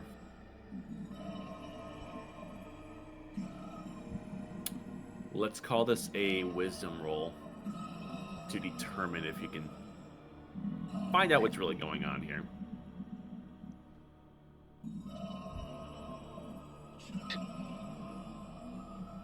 God damn it. I'll burn my inspo on this. +1 in a dream. Let's see here. Hey. Okay. Actually, never mind. It's a flat roll, literally. Yeah. Because, to 16 exhaustion. Yeah, 16's still pretty good. Yeah. Okay. You don't really have a whole lot to go off of here, Cobweb. All you know is that since you have taken the lifeblood from Corral, his power is yours, but he still awakens periodically. Sometimes it seems like it's on his own accord. Others, it seems like he's coerced by something else. And as far as where to follow this trail, you don't have a whole lot of leads. You can only imagine Corral's history, his ties may have something to play into it, but how that's relevant to being here in a tavern in Highshire is quite a stretch. All you do know is the last time you humored this, you did feel a connection, and it did give you abilities in some way. Perhaps that is the only true answer. Right on. Alrighty, Corral. I'm gonna trust you again.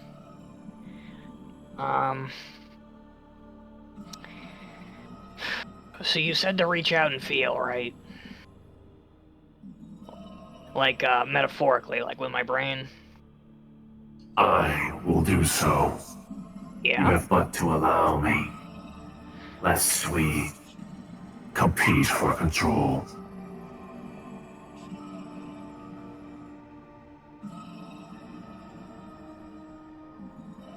Okay. But, I mean, I'm just gonna let you know, if I wake up from whatever you're doing, am I gonna be conscious for this? Am I gonna be like a passenger? At least? Not likely, but you will not be harmed.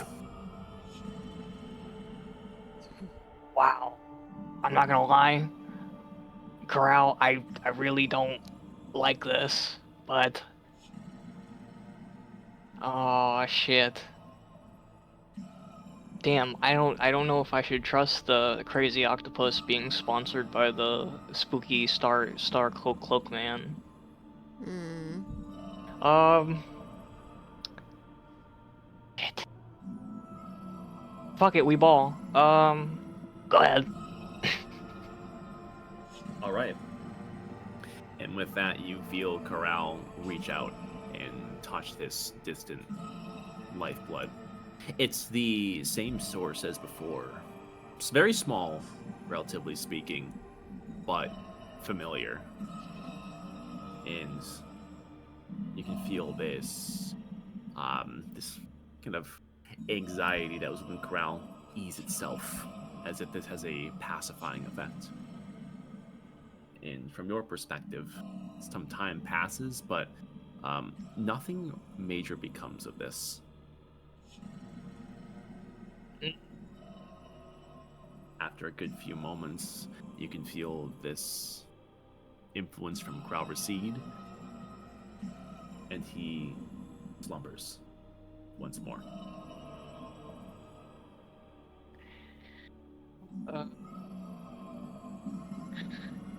Can I pat myself down for injuries?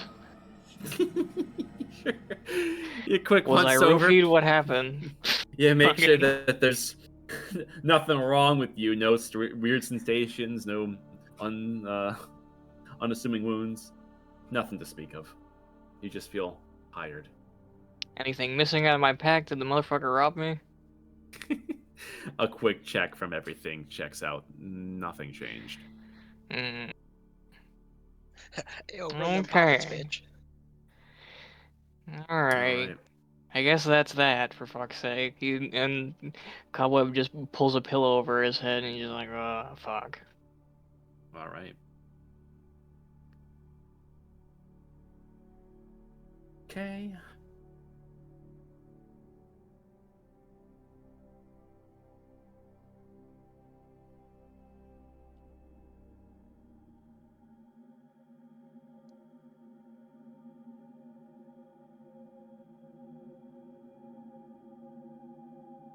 Dagny, Oh, your God.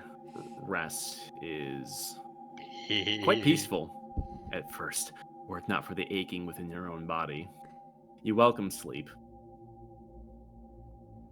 And for the majority of the evening, it's like you sleep like a baby.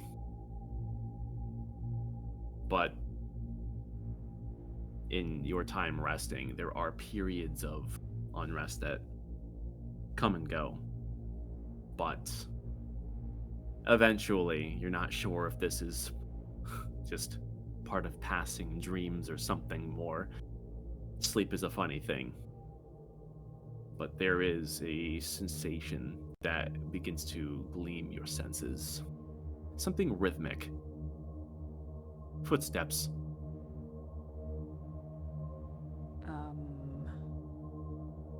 Are they in the room? Yes.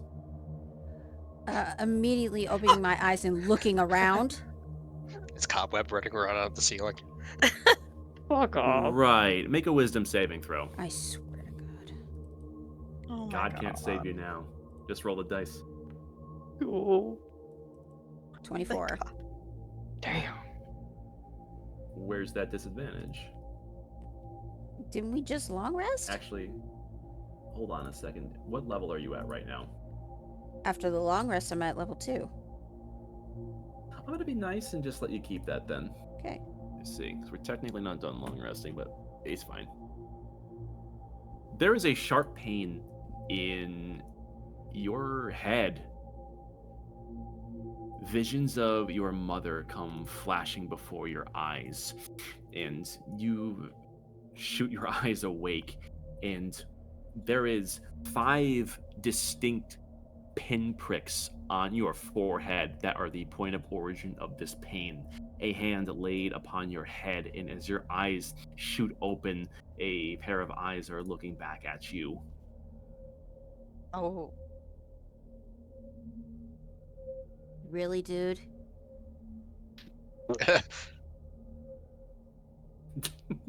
She literally says that to him. That's pretty good. You couldn't even give me the benefit of being awake?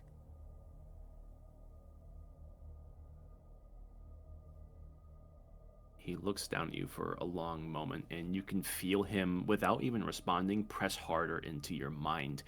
And it's more than just his hand against your temples. It's as if there's an ethereal hand that is reaching deeper, sifting through your memories. His focus seems particular against your mother, trying to find and extract memories that are beneficial to him, perhaps. You're not sure if him getting a firm grasp on this will have any sort of negative effects, but you imagine it won't be pleasant.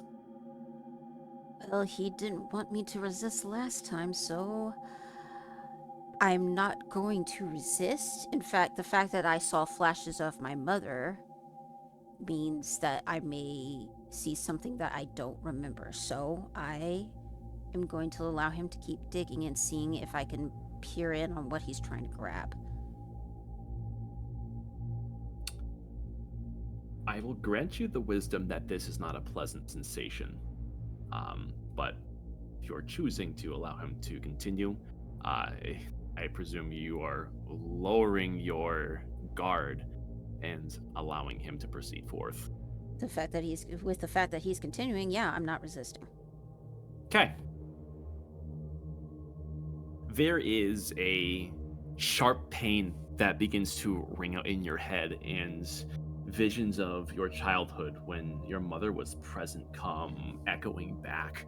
Her at her desk about her work, seeing her in the yard returning from a long trip, the different sets of apparel that she wore, the countless scrolls, tomes, books that she brought into and out of her study, the affiliates that were also among her from time to time, and all of the noise that surrounded you as you think on your mom.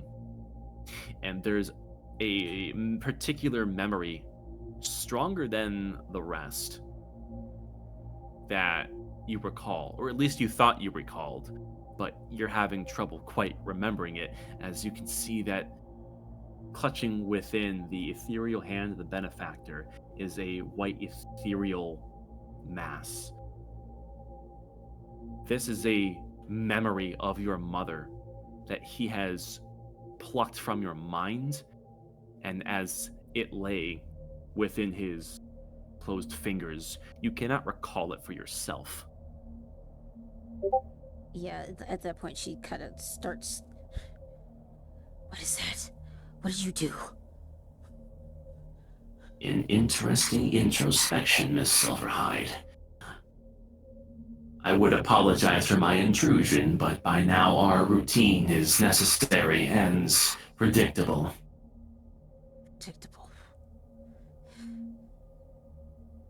What is predictable about you plucking something from my head? It's a matter of biology, actually. Is that why I'm so important? Because I may have seen something that my mother was working on, even though I don't know the One nature of puzzle what it is? piece. You claim yourself important, Miss Silverhide, but if my sources are correct, you had a rather close experience with death. And seeing as my investment upon your passing would be lost, I have to resort to more forceful tactics. And as I mentioned before, I'm willing to give you what you need to know. You just need to answer some questions for me. I'm afraid I'm the one that needs the information at this time. When we meet in person, this will become a more two-way forum, but for now, so long as the lifeblood exists in your veins from Forsherman, the connection to your friend Cobweb remains strong. As such, I will take memories of your mother as seen fit. How did you know that? I am in your head, Miss Silverhide. I know many things about you. Am I dreaming right now? I assure you, I am quite real.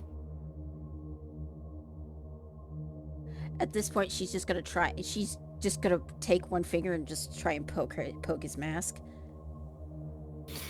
You find that doing so is difficult, and he simply draws his body further away before you have any chance to reach for his shining faceplate.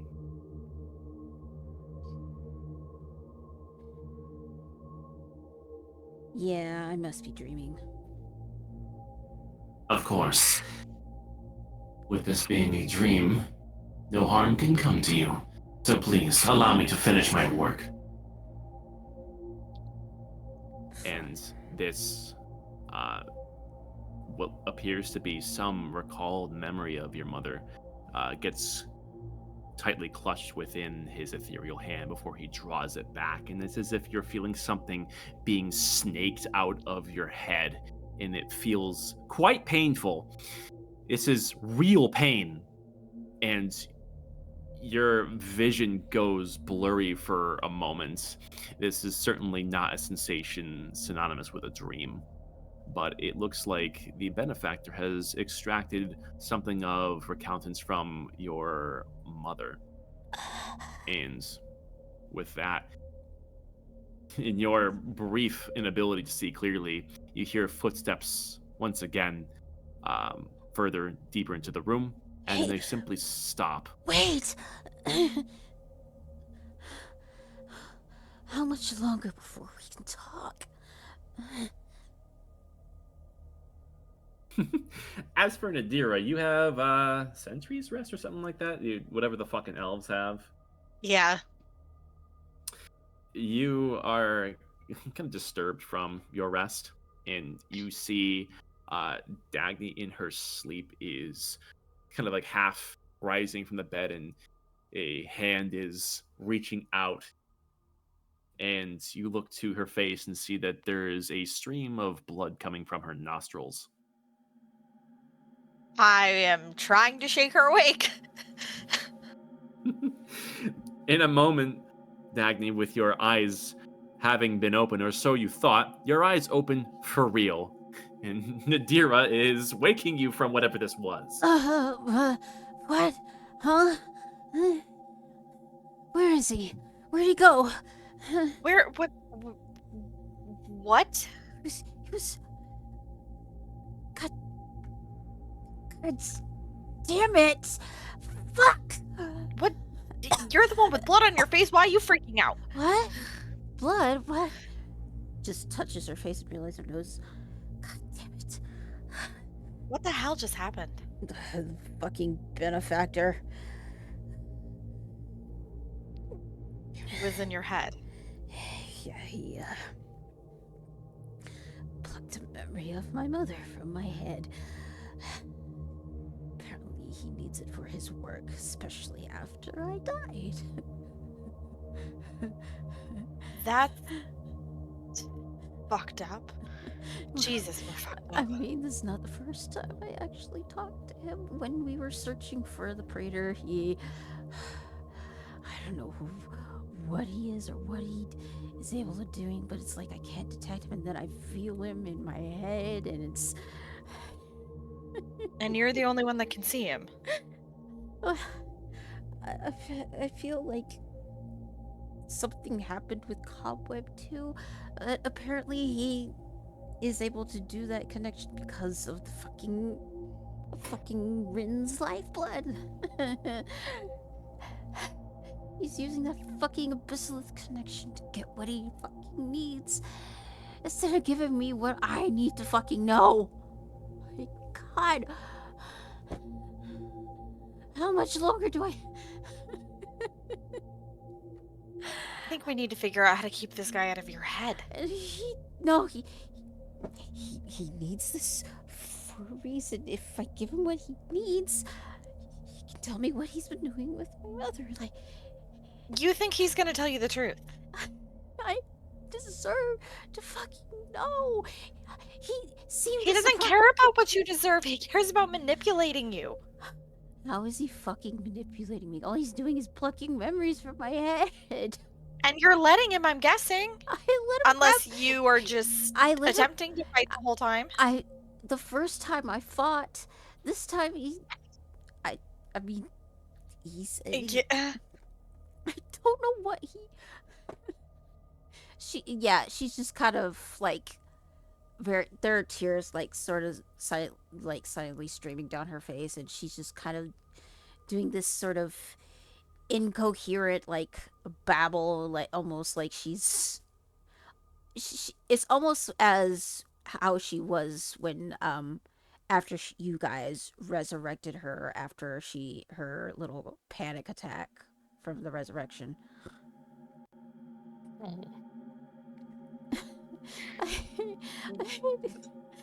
You need to breathe. You need to breathe. I just want answers. The cleric's in another room. If you suffocate to death, I cannot help you. He's the only one who really knows. Reed won't be able to tell me anything. Only he knows. It's all tied to him. I have no other way of knowing. Then we figure out a way to get answers, but this group needs to have a serious conversation about hiding this mental shit. Cobweb's having weird episodes now. He's docking your head. This is not a point in our timeline of events that's happening right now where we need to be keeping secrets from each other. We'll figure out what he wants, but we need to do it as a team. Sequestering it and hiding it in your own head is not going to help. Cobweb will beat the shit out of in the morning. Oh. You're asleep. You don't know. just somewhere in Cobweb's room, you just hear a concerned whimper. I'm a teacher. But you need to breathe. I just want to know what she was doing. That's all I want to know. And we'll find out. We'll find out. I need to know why Coda killed her. I need to know. Well, first we have to let Akoda not kill us, so... We'll get the answers, but we need to stay on top of this. And you need to breathe. Deep breath.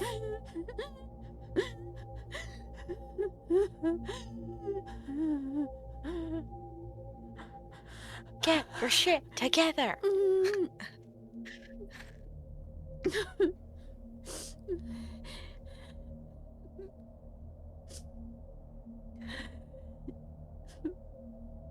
We'll figure it out. That I can promise you. Yeah. This group is addictive enough for everybody. Yeah, at that point, she kind of... It's like she turns into a little child, and she just kind of just wraps her arms around your neck and just sort of nuzzles into your chest. God, this group needs therapy.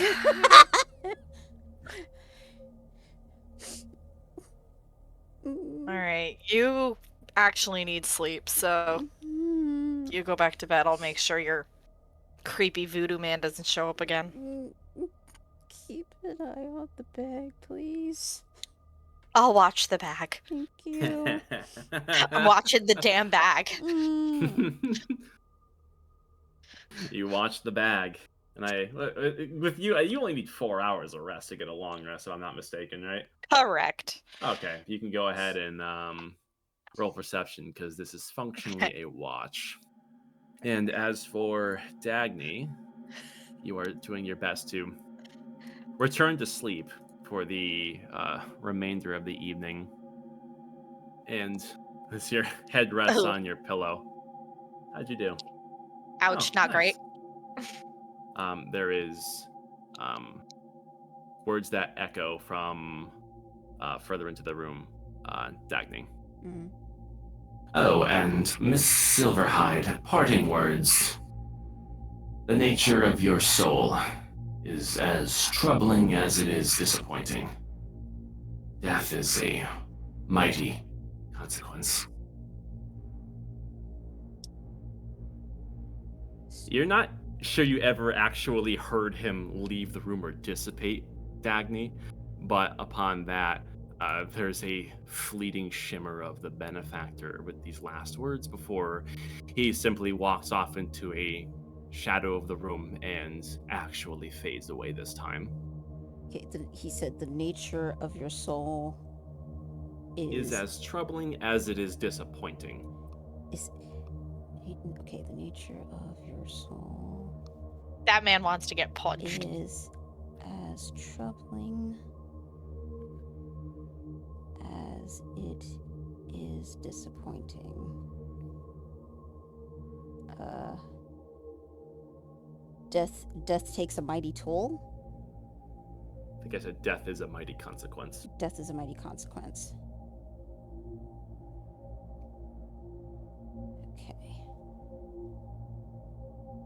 Okay.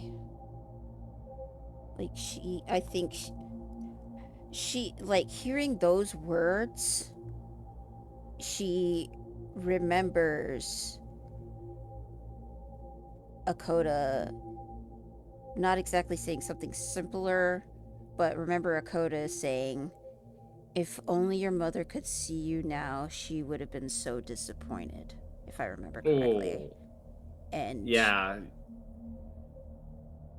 And at that point, her brain is just, it's just echoing the word of disappointing and disappointed.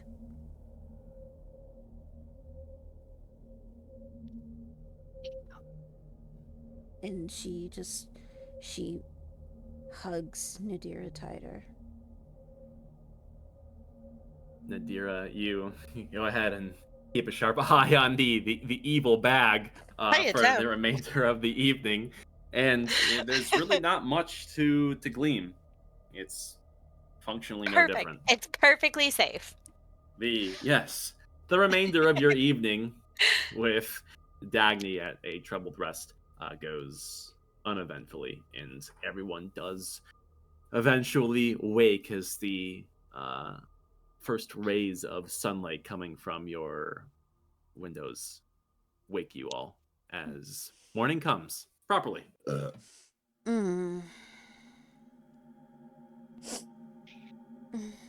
Beep.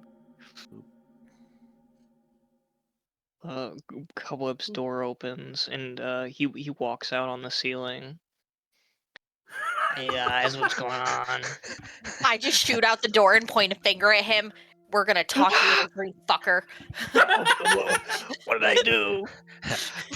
Bracken is just like, how did he open the door if he was on the ceiling?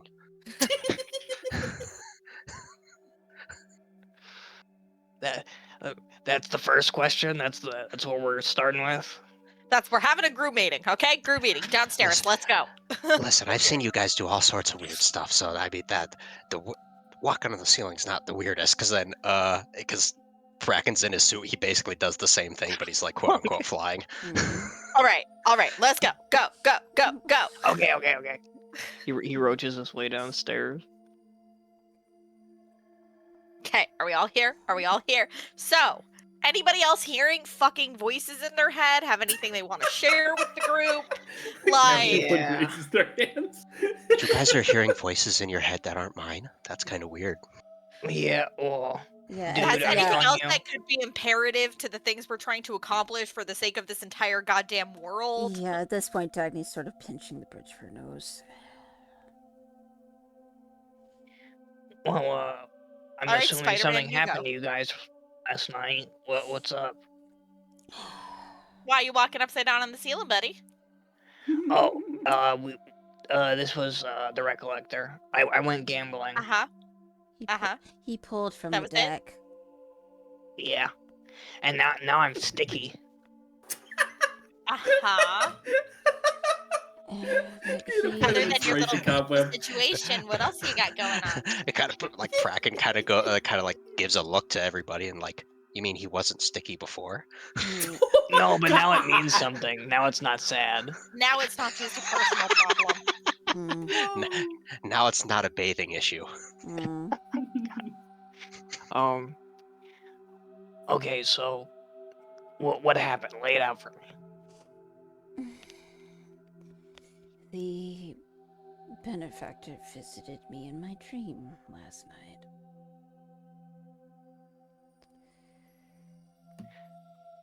Okay.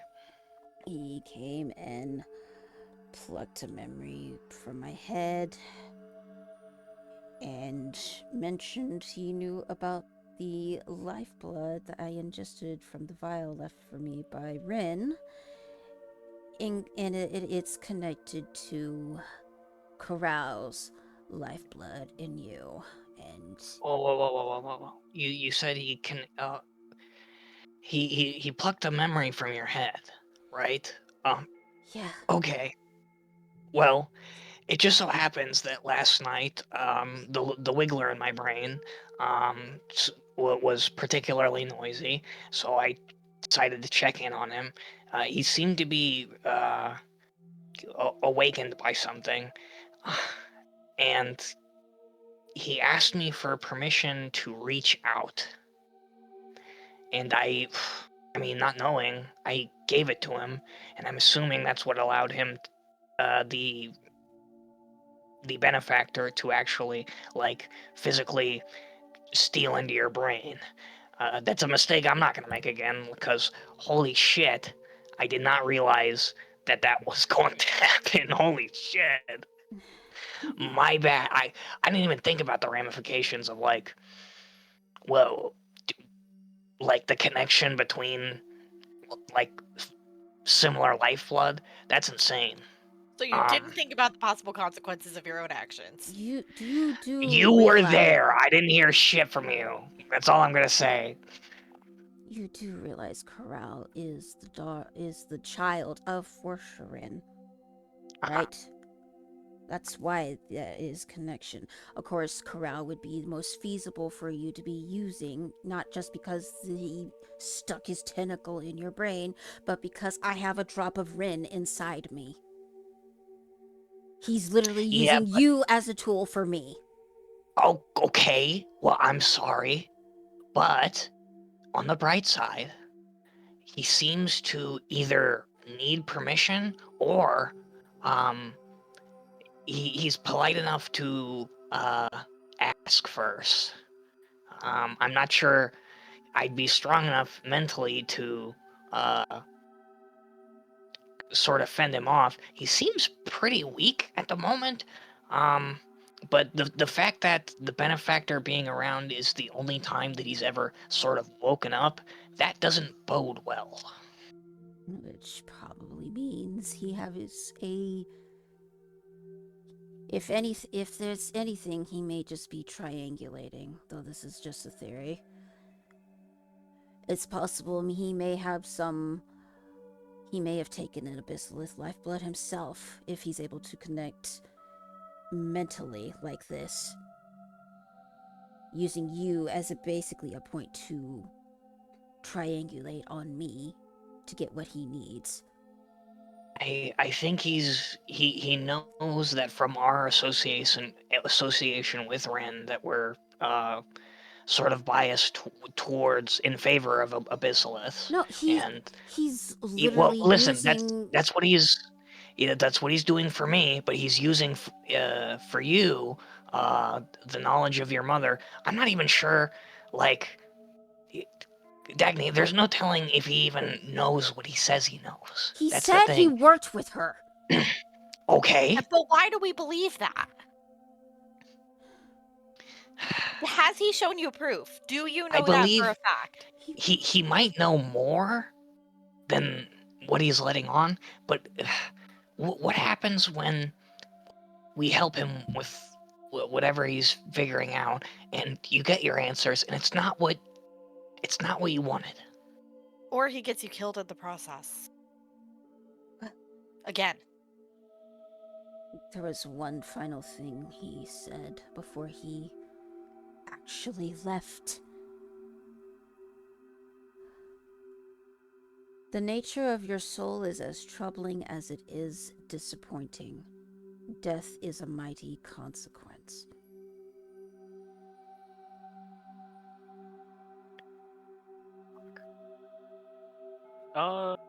B-Man, So, before when we tried to hide our Ascendant souls from being pinged, could I try to, like, feel out to see if, like, Dagny still has her Ascendant soul, or if, like, it was lost when she was power word killed?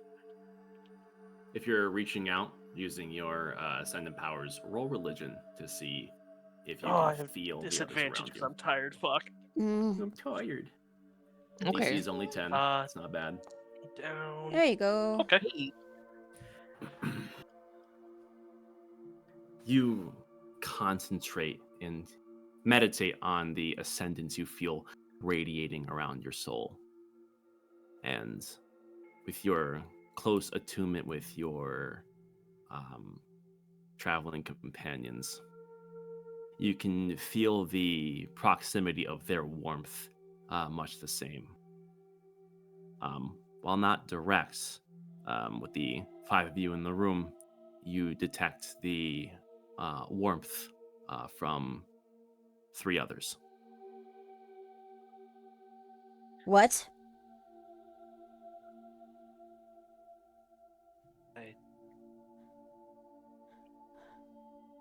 Oh shit. Dagny. What? Oh, Jesus Christ. I can feel the warmth only from three other people in this room. Who's got the magic Prozac? I don't have that. No.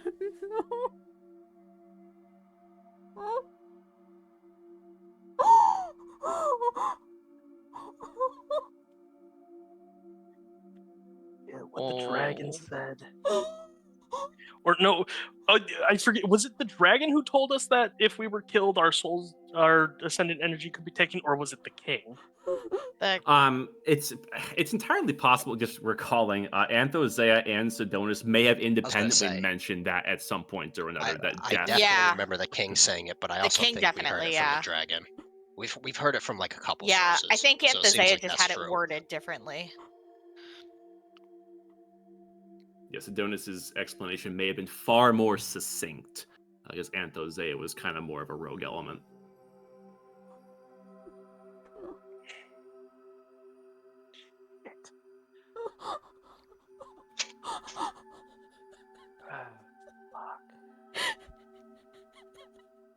Oh. Oh my god.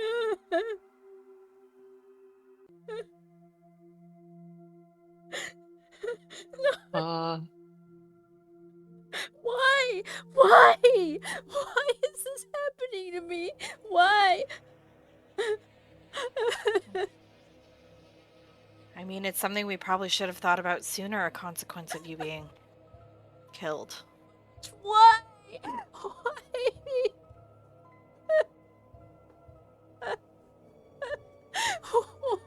Well, that answers the question for the rest of us that regardless of if we're brought back, if we go, so does our ascendant soul.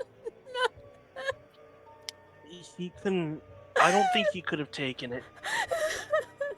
No, I think he would have had to do something specific, I feel, to take it. So, if anything, it's been just returned. released. Returned. Yeah. Was there any indication when Dagny died back? I know that fight was very heat of the moment. Honestly, who knows if we were even paying attention. But is there any indication that her soul would have gone, the Ascendant soul would have been, like, absorbed by Anthozea versus, like, absorbed back into Helios? So, if I'm recalling correctly, when Dagny was revivified, she did mention that she felt herself being pulled to the soul of Helios and saw the ascendant yes. radiant strings um, reaching out from her soul and touching Helios itself before being ripped back by Erethal's Okay. spell, which is indication enough that That it this went back to Helios. ascendance is part of Helios again. Okay, so that's, I mean, bad but good at least.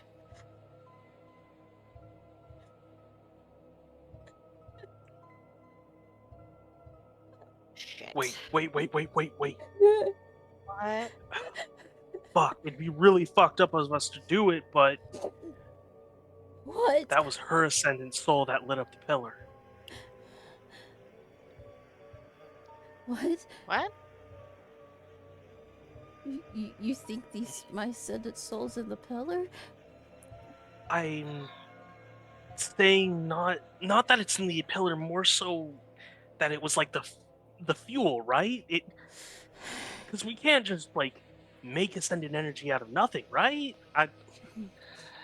This power, I don't understand it fully. Maybe that there's a would make a lot of fragment enough for sense. Dagny to pull back, or us to help her pull it back. But it would also mean taking the light away from Highshire.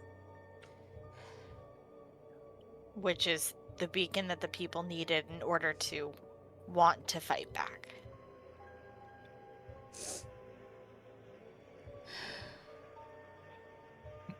So it's her ascendant soul or the people's hope. I can't take it back. I can't. Highshire needs it more than I do. Well, I think of it regretfully like agree. this. You can dry your tears, because now you are quite literally the hope driving people forward.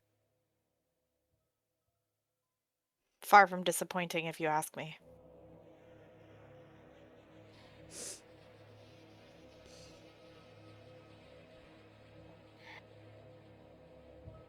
Cobweb.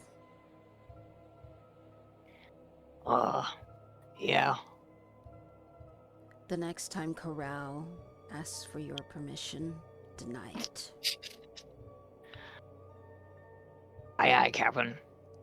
Tell him that you will never give permission until the benefactor gives answers.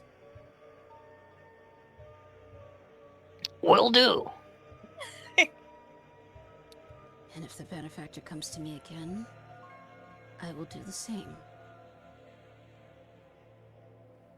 I have sacrificed enough, and he will not make a fool out of me.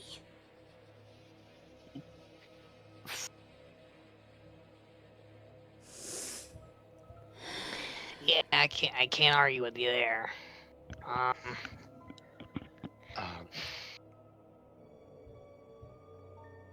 If we were to indulge a little side tangent real quick, Dagny, would you like to at least vent a little bit of your anger somewhat? Are you offering to spar? Tavern stash room? Wizard battle. I would say like Praken is like sitting in a chair in his armor, and he like stands up from it, completely like leaving the armor, sitting down, and he pulls over another chair and like sits in it, so he's facing the back, like with his arms over the back of the chair.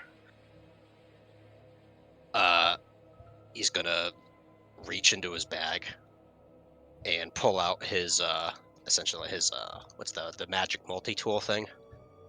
Yep. The all-purpose tool, and essentially like flip it around and turn it into pliers. I need some of my scales to make something that will be beneficial for us in the future. And I would require the largest scales, and I cannot reach my back, so would you be a dear and just pluck some off? I have And, dragon scales. Oh no, I need mine. Ah, okay, you little weirdo. And fucking spell components. This has toenail jar vibes. Essentially, yeah, he's gonna like get like a like a little empty jar, like glass jar that he's taken before, and just set them aside. No, it's a glass I, jar. You're I so need fucked about up, bro. I need about 10 of them, I and feel- he's going to essentially like I don't, is there like a tablecloth or something? Plenty.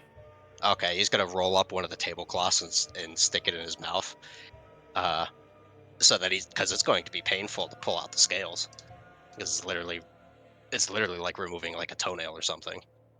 Oh Uh, God. yes, you're still speaking in your mind and everything. I need about 10 of them. You want me to do it?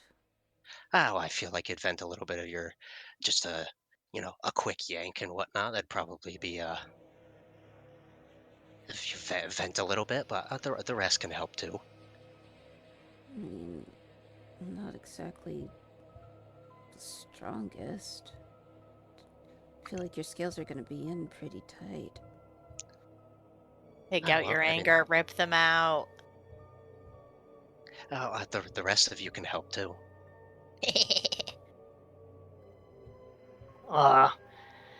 I'm guessing whatever you're cooking up is a surprise.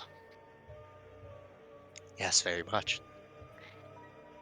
Yeah, okay. Oh, I don't can worry, get down with the Cobweb. surprise. I think you'll really like what I'm cooking up. Oh, okay. I believe you. Holy shit. Okay, I want to go first then. Let me see.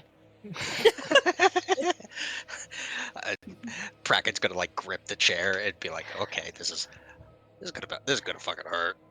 Alrighty, buddy. Deep breaths. Cobweb's doing the gimme hands. Oh God. Just Alright. grab whatever the biggest ones that are there. The cobweb just sort of looks around like, fuck, man, this might as well happen. All right. What am I rolling even? To rip out a scale, I'd say that's just straight strength. Just flat strength, I would say. Roll for Radical. disfiguration. Yeah. Oh shit. My favorite. Let me see. DC 12. Why not? Gotcha. Can I? No, never mind. Oh, It's Cobweb. You got that. A swift yank from Lord Cobweb, and a shooting pain strikes your back like a small dagger, Kraken.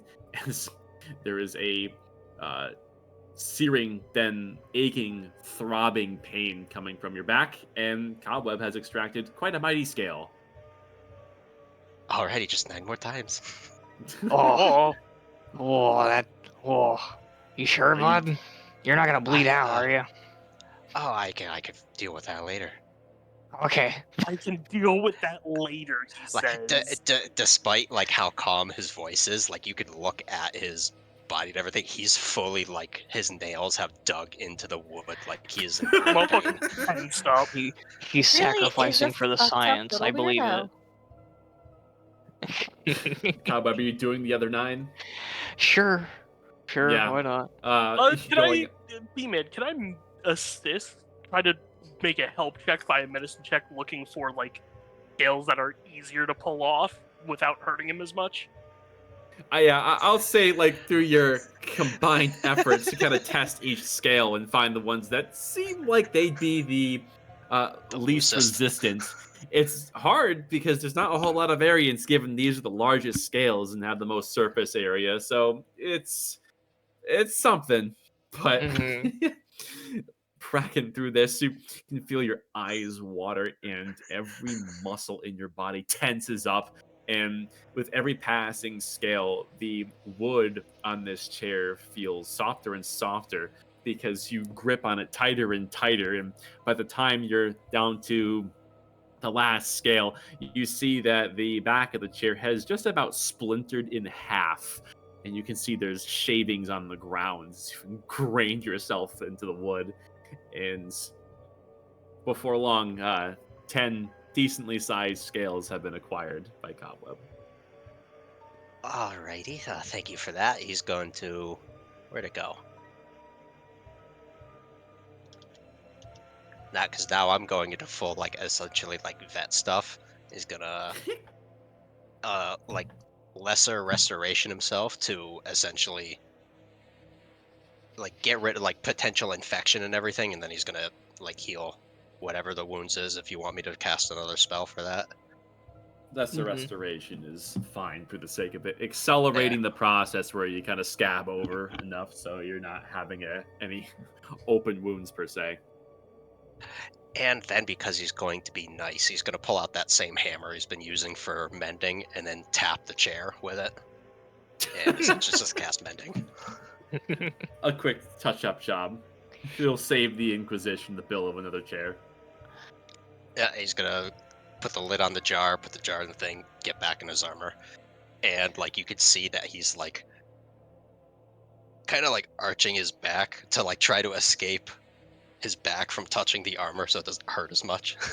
And be Damn. There's okay, certain so I Boy, guess I hope where are we whatever you're going now? making. Yeah, I hope whatever you're making's worth it, dude. That looks like it sucks.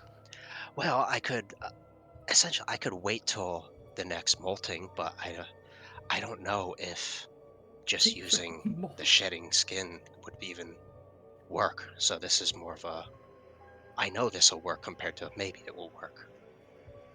Some molting. You're fucking weird. I like that about you. That's pretty cool. He kind of does like a like what do you mean? Like all No, no, no. lizards molt, man. I don't know. No, my bad. My bad. I didn't think that far ahead. My bad. Anyway, I yeah, guess where are we what were going you now? saying? Yeah, I don't yeah, know. yeah. Yeah, what's the plan? What's the plan now? Because I'm assuming all the guards are still here and kind of just like watched that happen. Some were watching with this. You can feel the incredulous look from beneath their helms. They don't know what the hell to make of any of this, and they're past the point of asking. Although you see that there were two elites that walked into the tavern during this time, somewhat urgently, and are speaking with the other guards. Mm. Oh. Yeah. Okay. I forgot that we had to give like a little address, probably. Well, I think they're probably taking us to somebody who we need to address. Probably. Yeah.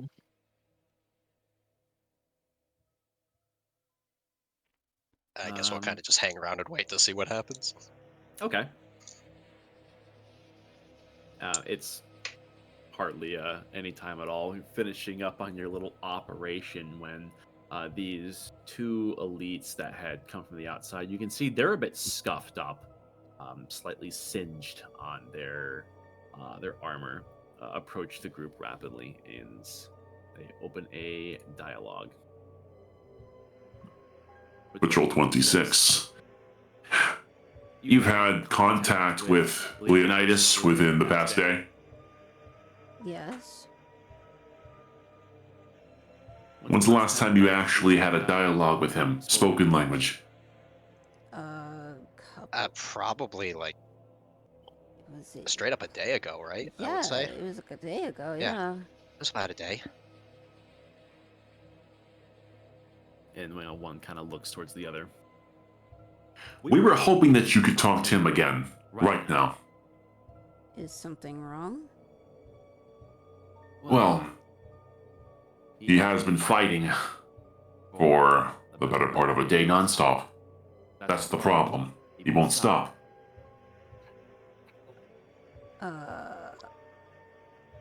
Okay. Well, standing around here is not going to get him to stop. Yeah, no. Definitely need to see this, see what's going on. As elites, it's not our authority to command a chosen. That's treasonous. But for you all, you operate outside of the chain of command. I can't command you to command the chosen, but if you act out of your own concerned volition, well, I see no reasons behind prosecution for that. Okay. I suppose we can yell at him on your behalf. Where's he Excellent. at?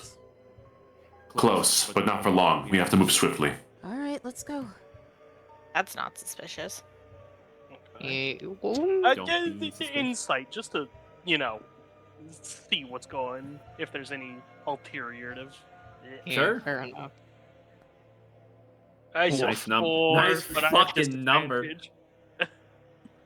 You get a 13 from a 4. That's treasonous. Wisdom. It's because I call Dakota a bitch. There's nothing like out of place with the elite in the way that they're speaking.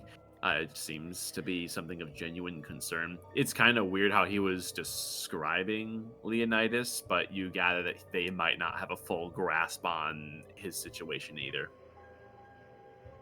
Mm. Oh, I mean, shit.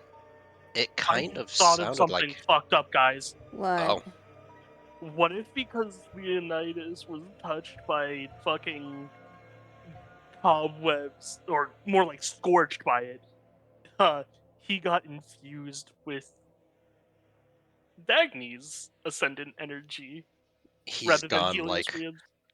he's gone like full zealot. That'd be. That'd be kind of whack. It's a theory. That'd be really bad if it did. It makes sense. It'd be really I bad, don't know. though.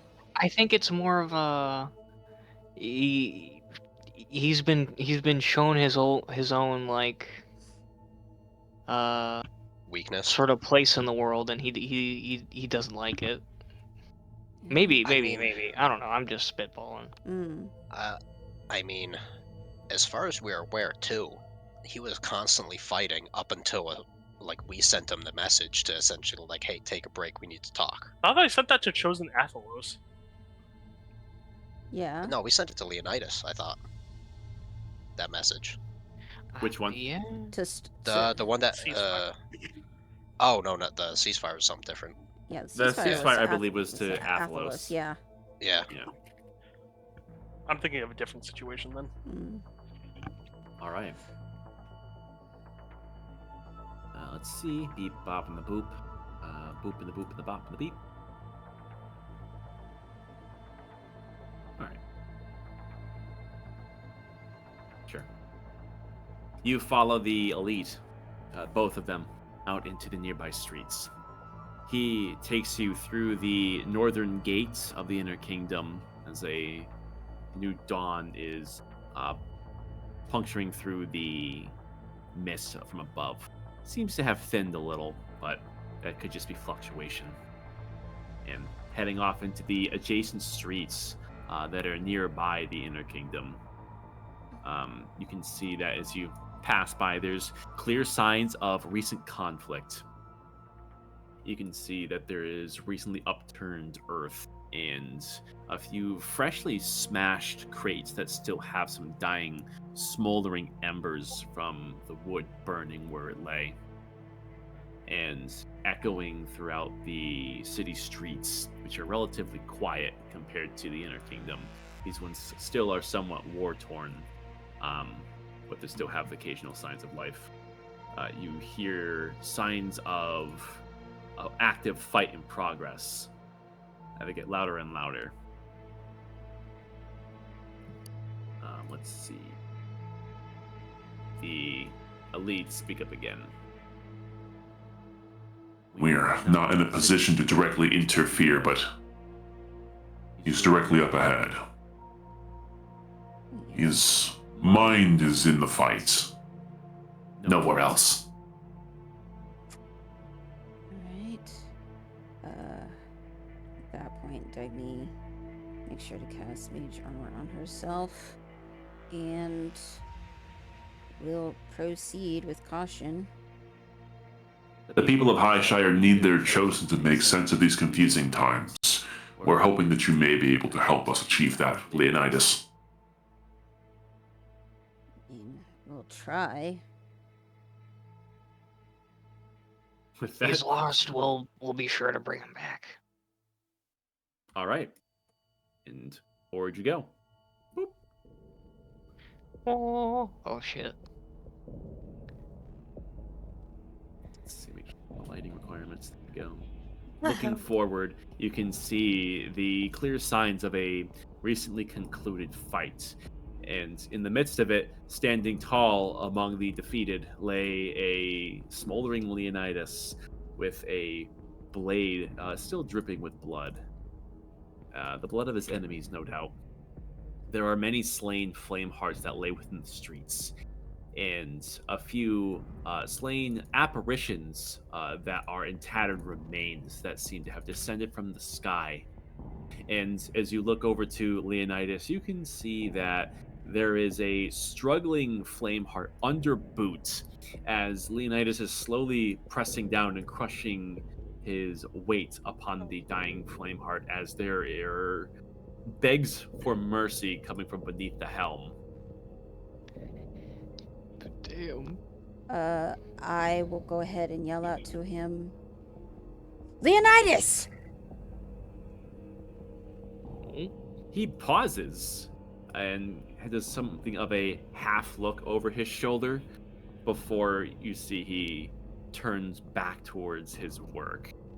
Not advancing the crushing, but something at a impasse. Stop this! What are you doing?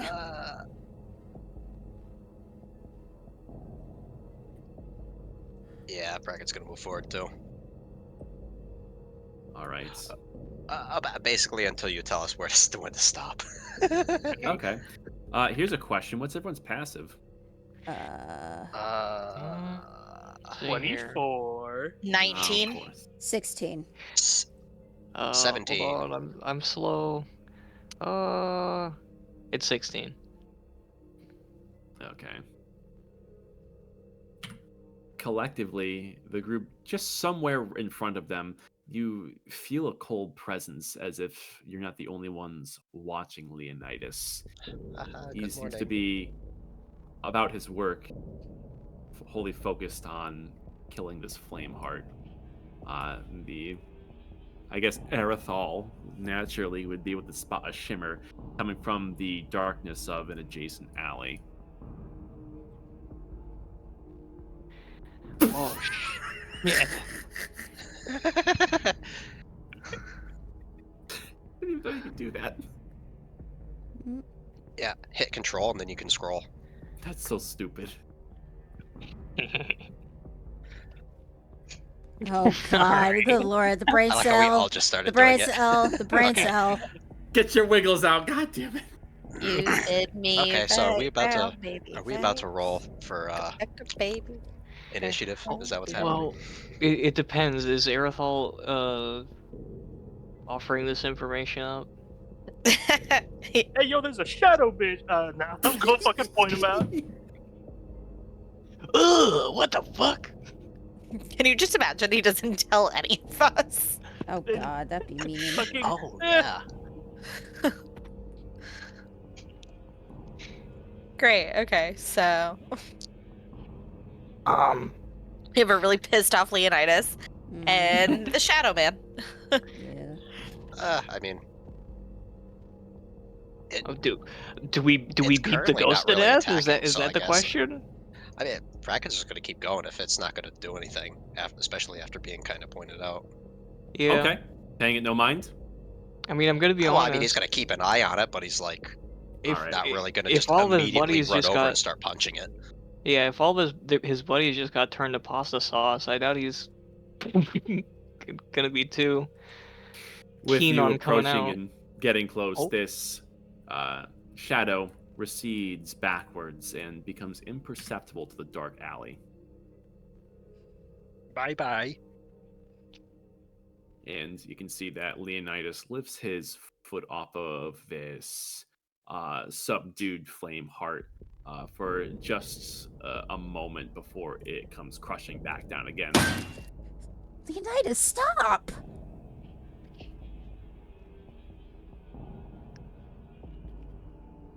Let's see, where the hell is the voice changer? There it is. Leonidas pays no mind to your commands and is slowly finishing off this last flame heart. Now, you've fought them before, and although many of High Shire may not understand how to distinguish between flame hearts that are truly dead or simply joining of their own volition, it's clear this one is very much still actually alive. But Leonidas does not seem willing to entertain mercy. Cobweb, say something to him, please.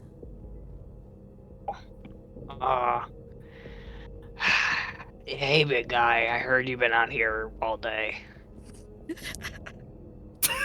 Mm. Is he a stray try to- dog? Fucking Just trying to chosen, like not a level with him teenager. like he's like your neighbor or something who had a bad day. Hey, bud. I Sorry heard your you had a wife bad died. day at the office.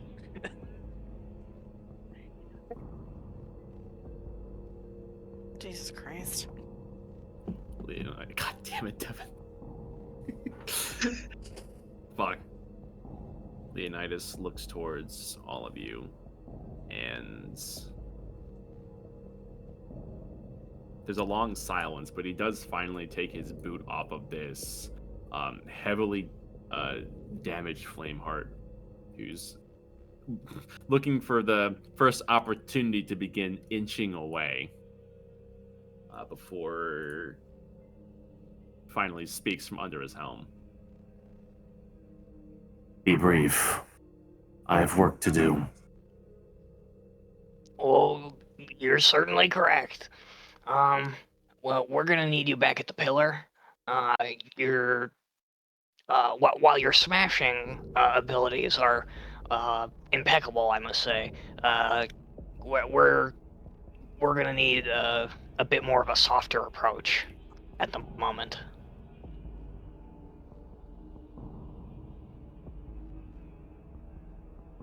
My place lay among the battlefield of my home.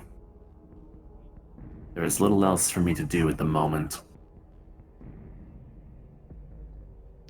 Okay, you're a warrior. I get it.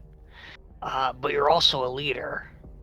Okay, and a leader. Any warrior knows how to swing a sword, right? But a leader needs to know when to put the sword down. Okay, your people need you. We need you. Look at me. Look at me. I know that this is a lot. But I need you to trust me. I need you to put the weapon down. Come with me. And give these people something to fucking believe in. Cobweb, roll persuasion. Oof. Is it always me? Fuck. You opened your mouth. Yeah. God damn it. You were the one Plus who two. opened your mouth. Yeah. No, fair enough. +2 in a dream. I'm gonna burn an inspo on this. Let me see. Wait, somebody guidance him. Erthel. Well, I gave him Flash of Genius, so I mean, +4. I don't think I have info. Radical. I'm gonna need it. Okay, hold on. Oh my god. 10. 10. 16. Hold on. Right? Or no, 14. Hang on. Oh, did you already roll the? Oh, Is that 15? So 15. yeah. Jesus Christ. All right, Leonidas stares you from the underside of his helmet before speaking up again. You have done more for the people of Highshire in one evening than I have done in several months of progress, or lack thereof. What you are demanding of me, you have already done for Highshire by your own hands. Therefore, my place lay here. Can you not see that? We did not reclaim Highshire by talking to the Aurorans. Much the same, we will not reclaim our kingdom by talking to the dead. Kraken is going to speak into like the main group's mind, not Leonidas's. And should we tell him about?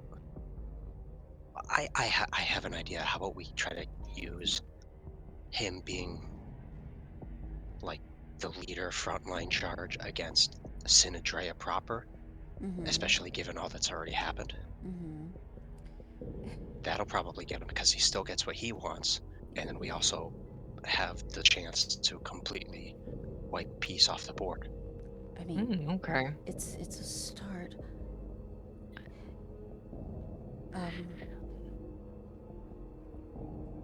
Yeah, Dagny will go ahead and say to Leonidas,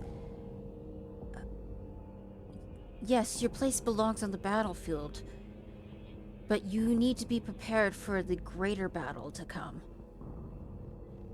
Sinadrea might be down now, but he will be back, and possibly in greater numbers. Just staving off the dead is not going to be enough. You need to help prepare. This is preparation. If what you say is true and more hostile forces are going to assault our people, then my place truly is here all the same. Well, here, how about this? Instead of being a rusted, dented sword running around Highshire, how about you be the tip of the spear that assaults Sinadre directly? It would be my honor. Then come on back. We'll work out a plan, and you'll lead the charge. A spear on a shelf does no good to protect its kingdom. Oh yeah, I fail to understand your perspective. Well, we're how about- sharpening you. Can you understand this perspective? How about this? I get that you're not used to working without the safety net of an overarching divine will. But that's probably not coming back. The closest thing that we have is this connection with Helios, and if we don't learn to stand on our own and think for ourselves, we are going to we're not going to make it. You need to stand with us as you once stood for Zula. Ooh. When All right, Cobweb. I have such a good one-liner. when you have to cut down a tree, you still have to sharpen the axe. It's the same with weaponry. You're the spear. We just gotta sharpen you up, and then you can lead the charge. Cobweb, with your friends supporting you, you may roll persuasion one more time with advantage, which I think incurs just a straight roll given the circumstances. Okay. Just raw charisma? Mm-hmm. Right. +4. +2 in a dream, +6 in total. Rad. Let's see here. A That's 18. That's pretty good. what's it? 10, so it's a 16. You can see his shoulders shrink a little, and his sword falls closer to the ground before he asks one more thing. Does she speak to the five of you?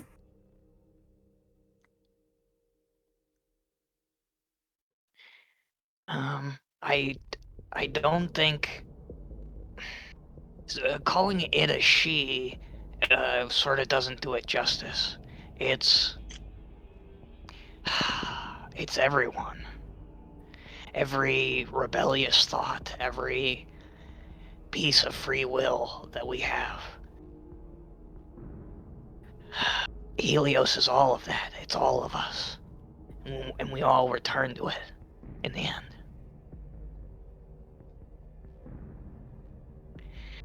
I was a herald of her voice, above all else. Without it,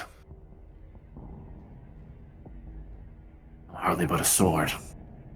This is more than just what we are. It's about the life that I have led, the example I set. Is it all invalid? No. It's not. We're asking you to continue doing what you've been doing. Listen, man. The things that you do make you who you are, and we're asking you to keep doing what you're doing under our lead, under our direction. We need your help. You said a spear is useless on a shelf, but a spear in the hand of Helios could be pretty powerful. Cobweb's Hell gonna hold out his hand. Come on, bud. Let's go. Leonidas has great conflict from under his helm, seeing the hand that you're extending. Perhaps this is the only hand coming towards him that hasn't been trying to kill him since he walked out here. But before it can be entertained, Erithal, with you being as astute as ever, you notice something sinister. The shadows that have been cast by these 3 corpses are beginning to crawl. God damn it. Ugh. These And dicks again. the darkness behind him is beginning to rise. Real quick. Yep. I probably couldn't get it off. I was thinking about casting a spell. I'll allow it. I mean, Oh, it's a So reaction. instant It's a knee-jerk reaction before we roll for initiative here. Shadows, shit. right? Yeah. Shadows. I'm gonna cast Daylight. Fuck me. Okay. Shit. Um, Yes. So, everything's illuminated very brightly all of a sudden. Uno reverse. daylight suddenly pours out from Erithal, and these shadows all collectively beep and a boop and a boop and a boop. They were hidden amongst the cobblestone and the shaded streets before, but with you shining this light, they are exposed and disoriented. As What? these 3 apparitions rise, and something worse Oh, from that behind. dickhead. Are you kidding me? Oh, she's back. Roll for initiative. Wah. God damn it. It's time for round. It's time for round 2. Motherfucker Round wants two. round. Literally just round 2. Fight. Well, I'm pretty sure it's like a whole different one. This way, I think we figured out that he's got a bunch of them running around. Mm.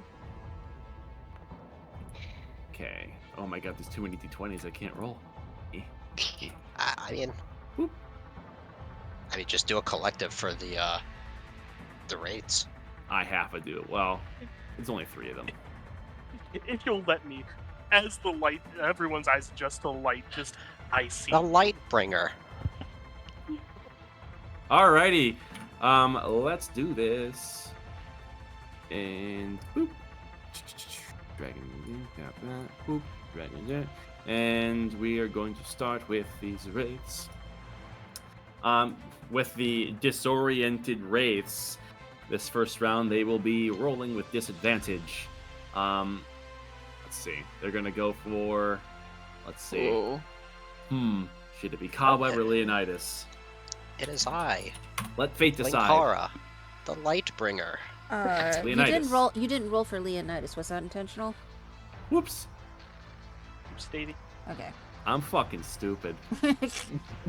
Yeah. I thought I selected them, but I guess I somehow didn't. I don't know. You're alright, Multi-selecting tools is weird in Foundry. Okay. He's gonna go for Leonidas.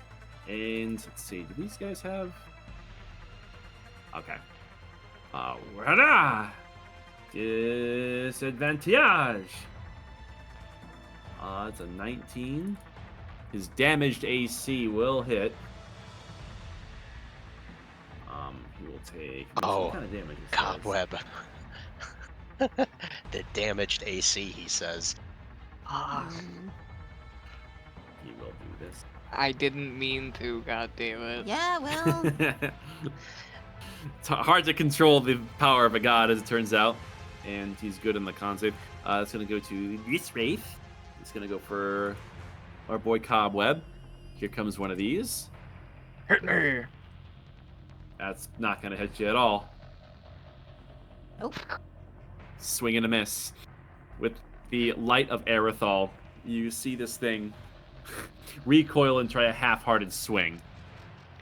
Too high. Kraken. Weave. Alrighty. Yoink.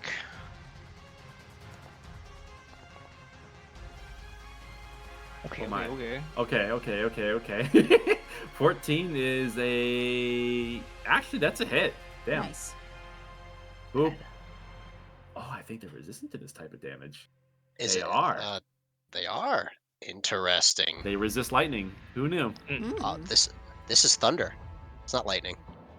Wait. They are resistant to Christ on a cracker, acid, cold, fire, lightning, thunder, bludgeoning, piercing, Okay, and never mind then. slashing from non-magic. It was automatically enough. having that damage, Oh, which this is is why magic damage. This is magic. Did it just say non-magic? I was not made with. You're right. I think he It means tr- like non-magic, like BPS. Oh, and slashing from non-magical. Wait, not lightning. And slashing from non. I think. Okay. And slashing from non-magical attacks, not made with silver. That's independent from the other shit. Okay, that's it's weird. Commas matter.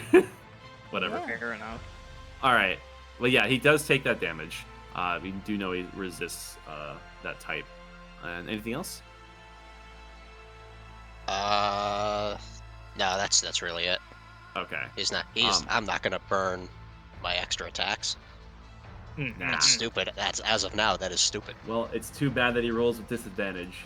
I'm just gonna have him straight roll again because, Cool. Foundry's weird. Hiya! Fuck me. Miss. That's a negative Ghost Rider. Aerithal. Oh boy.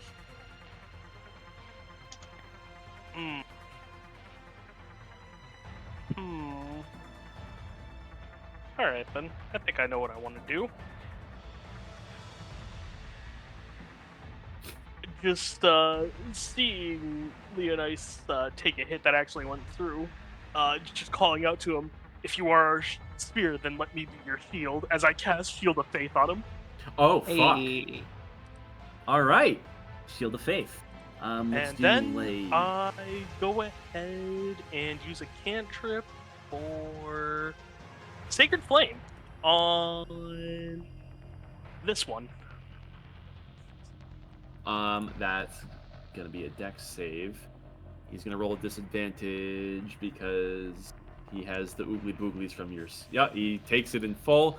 Let's see. Yep. Okay. Ow. Certainly takes that full damage. Okay. Let's see. Just a second here. At the end of your go, Aerithal, Leonidas will raise his sword and will cut down the Wraith. Legendary action. Fuck him up. What? Nice. Which, by the way, yes, he's one-handing a fucking great sword. Well, he's Oh, big, yeah. so yeah, it makes sense. Man's a beast. Fucking 20 will huge. hit. Let me see.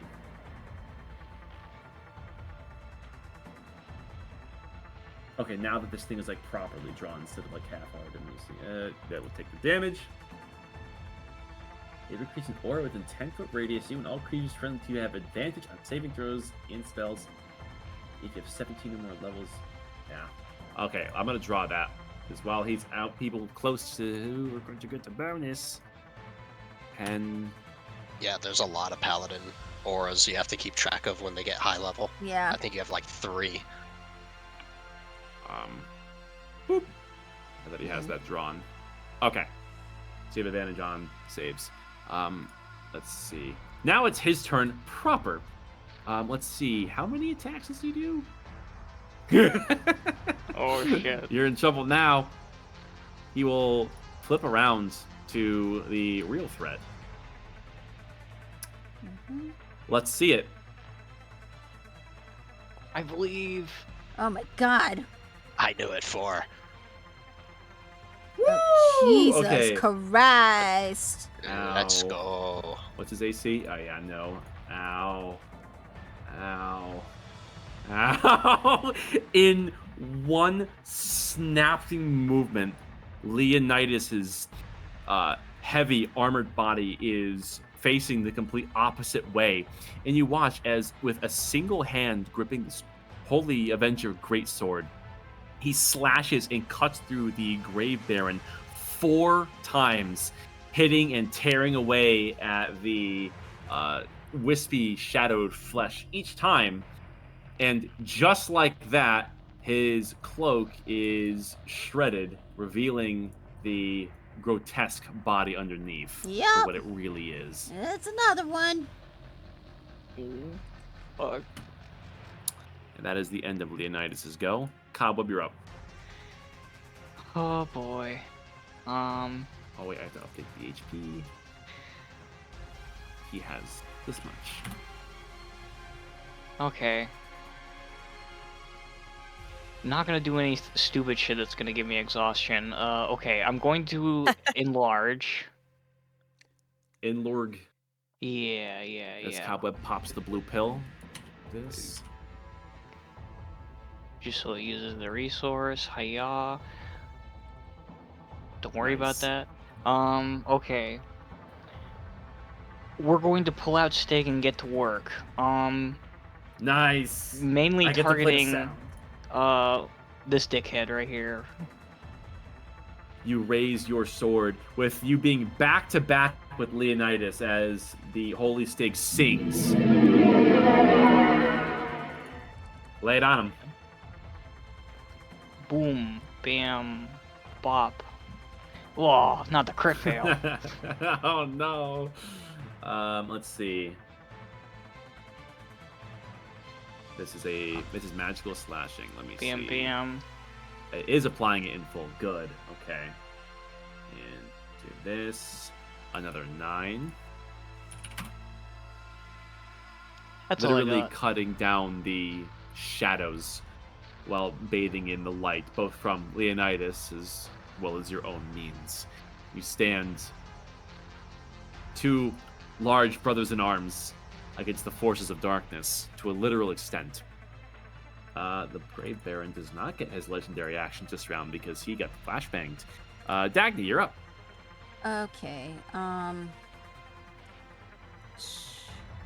I feel like this is probably the only time it's ever gonna ever get used. She's gonna use her action to cast Crown of Stars. Holy shit. Yeah, and using the bonus action to Whoa. well, I don't think I can hit him. I'm gonna go ahead and aim for this one. So Okay. We'll just use the attack roll that it automatically did. Yeah, 23 will certainly hit. What kind of damage is this? Radiant, you say? Yep. Holy shit. How do you want to do it? Yeah, she summons the spell and like 7 motes start circling around her head, and basically she's basically holding her cane like she would a crossbow and aiming for this one. The emote sort of shoots off from the crown, goes down the cane, and basically hits this three square between the eyes. You see these wispy black shreds of darkness are dispelled among the light as there's a burst of foul air and then nothing. Not bad. Yep, that is her turn. Najira. I had a plan, and then I threw that plan out the window. Mhm. Yeet. Yeet, literally.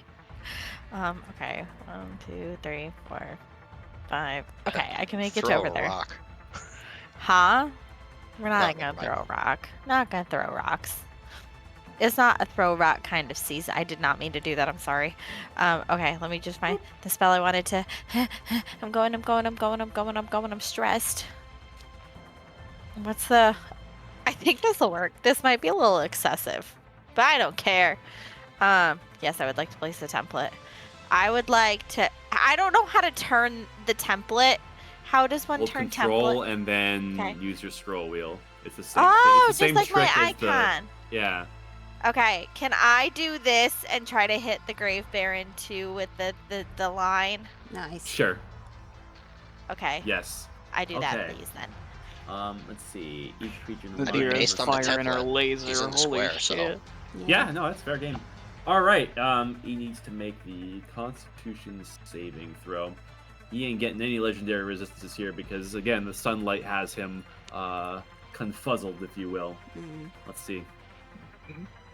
And then I'm gonna delete That's it a just so we don't shame. have to stare at it. Ah. Ow. He's is gone blind. Radiant. And he's blinded. No. Until my next turn. Fuck. And then the Wraith, too, that's it. Yeah, the wraith. Oh, that's right. He's in the way, too. Yeah. Let's see. Nah, beans. Okay, he's also blinded. Oh, Blinded a beans. fucking literal shadow. That's next level. Okay. And that's your go. Yep.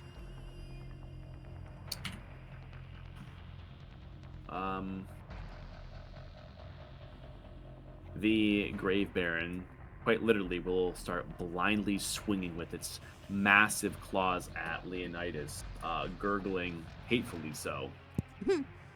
Embrace death. Let's see.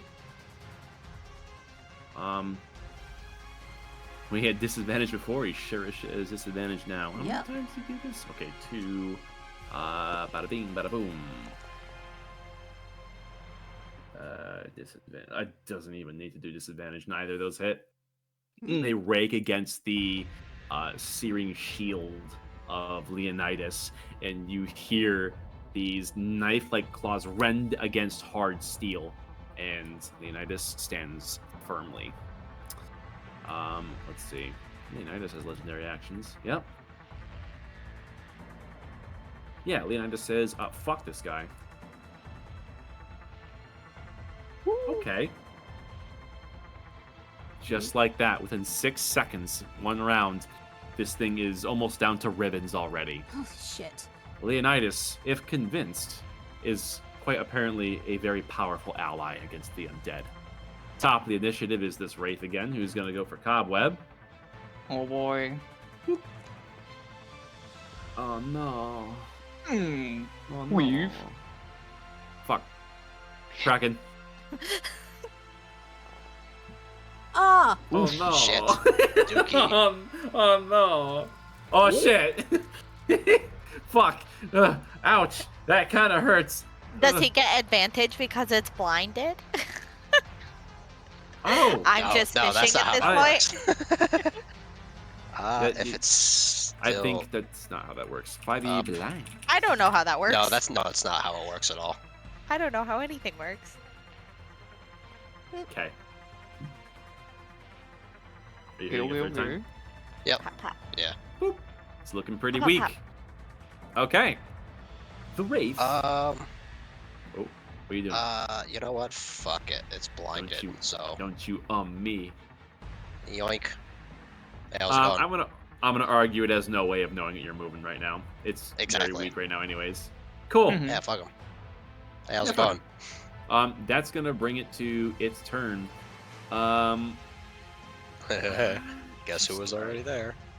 I'm just gonna have it do one of these. Doesn't even know what's going on. Nice number, retard. It will spend its turn swinging wildly at the once upon a time Kraken was here space, but not so. Aerithal. And I still have that fucking sunlight. It is. I think it's just straight up an 8-hour-long spell. Yeah, Oh, it is active. There is bright light right now. Mhm. It's causing them a lot of pain, I assume. Oh, They don't like it at all. yeah, no.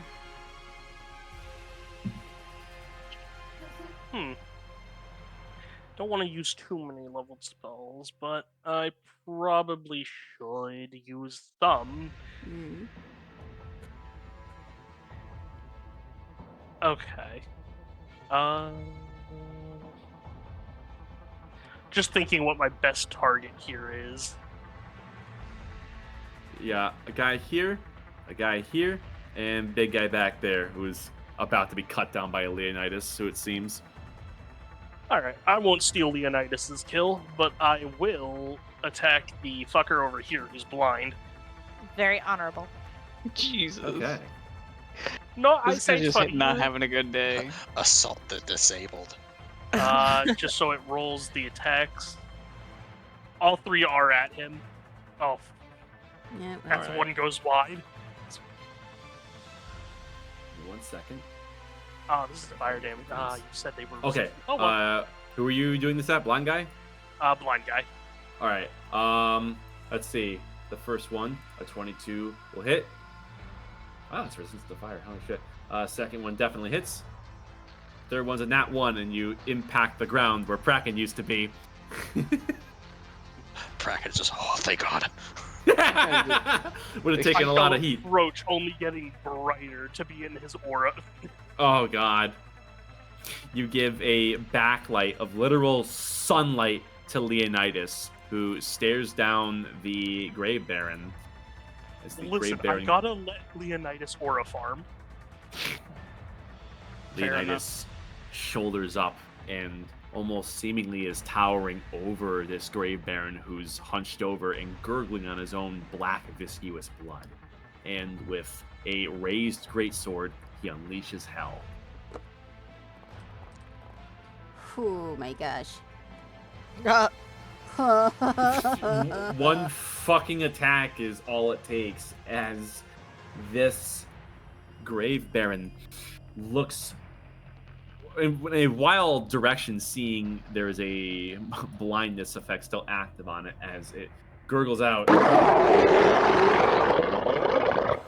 before, in a single motion, Leonidas swings his great sword and lops its head off cleanly.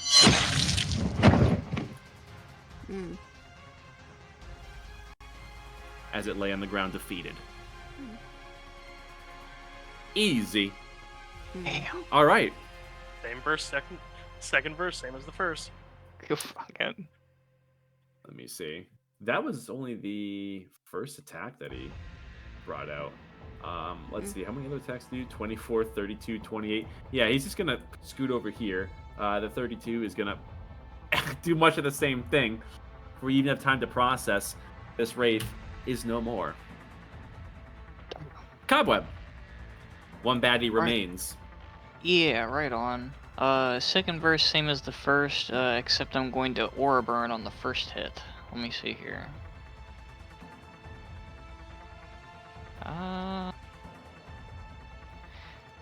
1, 2, 3. And hold on. 1, 2, 3, 4. That's gonna hit. No, wait, I'm tripping. It's only 3. That's gonna hit. Okay, 3d8, and then a shit ton of 10d. radiant. I think it's 5d6. I think. I'm gonna save you the trouble, buddy. How do you want to do this? Fair enough.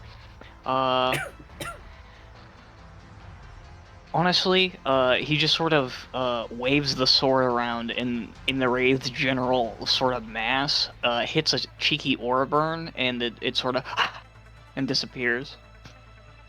You, against all manner of light and dark, set a shadow alight, and simply nothing remains. Hell yeah. Ending combat.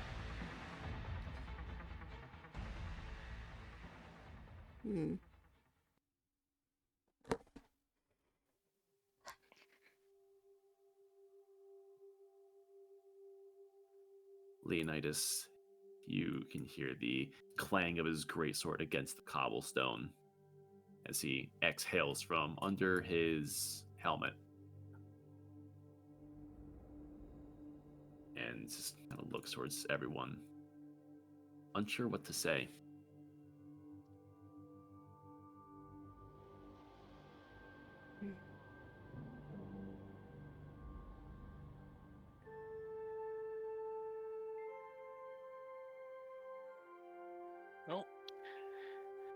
Well, yeah,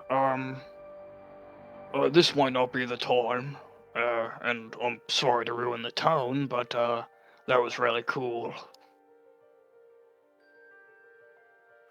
No harm in speaking the truth.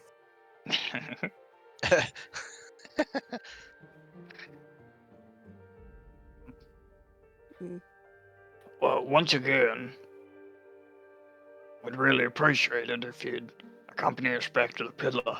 We're gonna need your strength, and I don't just mean here.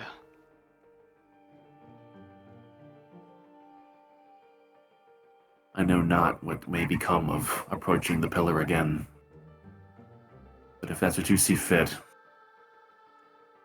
I will join you.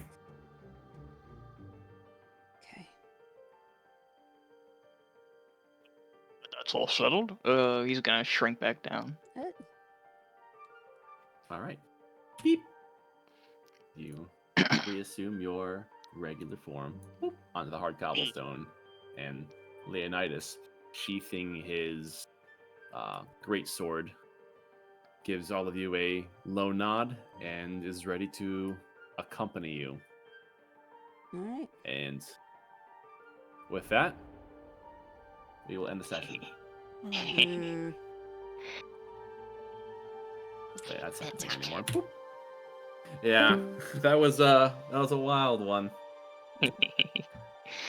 Oh Hell yeah. yeah. All I must say Alrighty. is, I know the punches can be a bit rough at times, but all I'm asking is you trust me. It will pay off. Fair enough. Okay. Absolute banger. I'll see y'all in the next one. Hell yeah. yep. GG's, man. Yeah, Yep. Yeah. Good night. GG's. I gotta head out. Mm. Alright,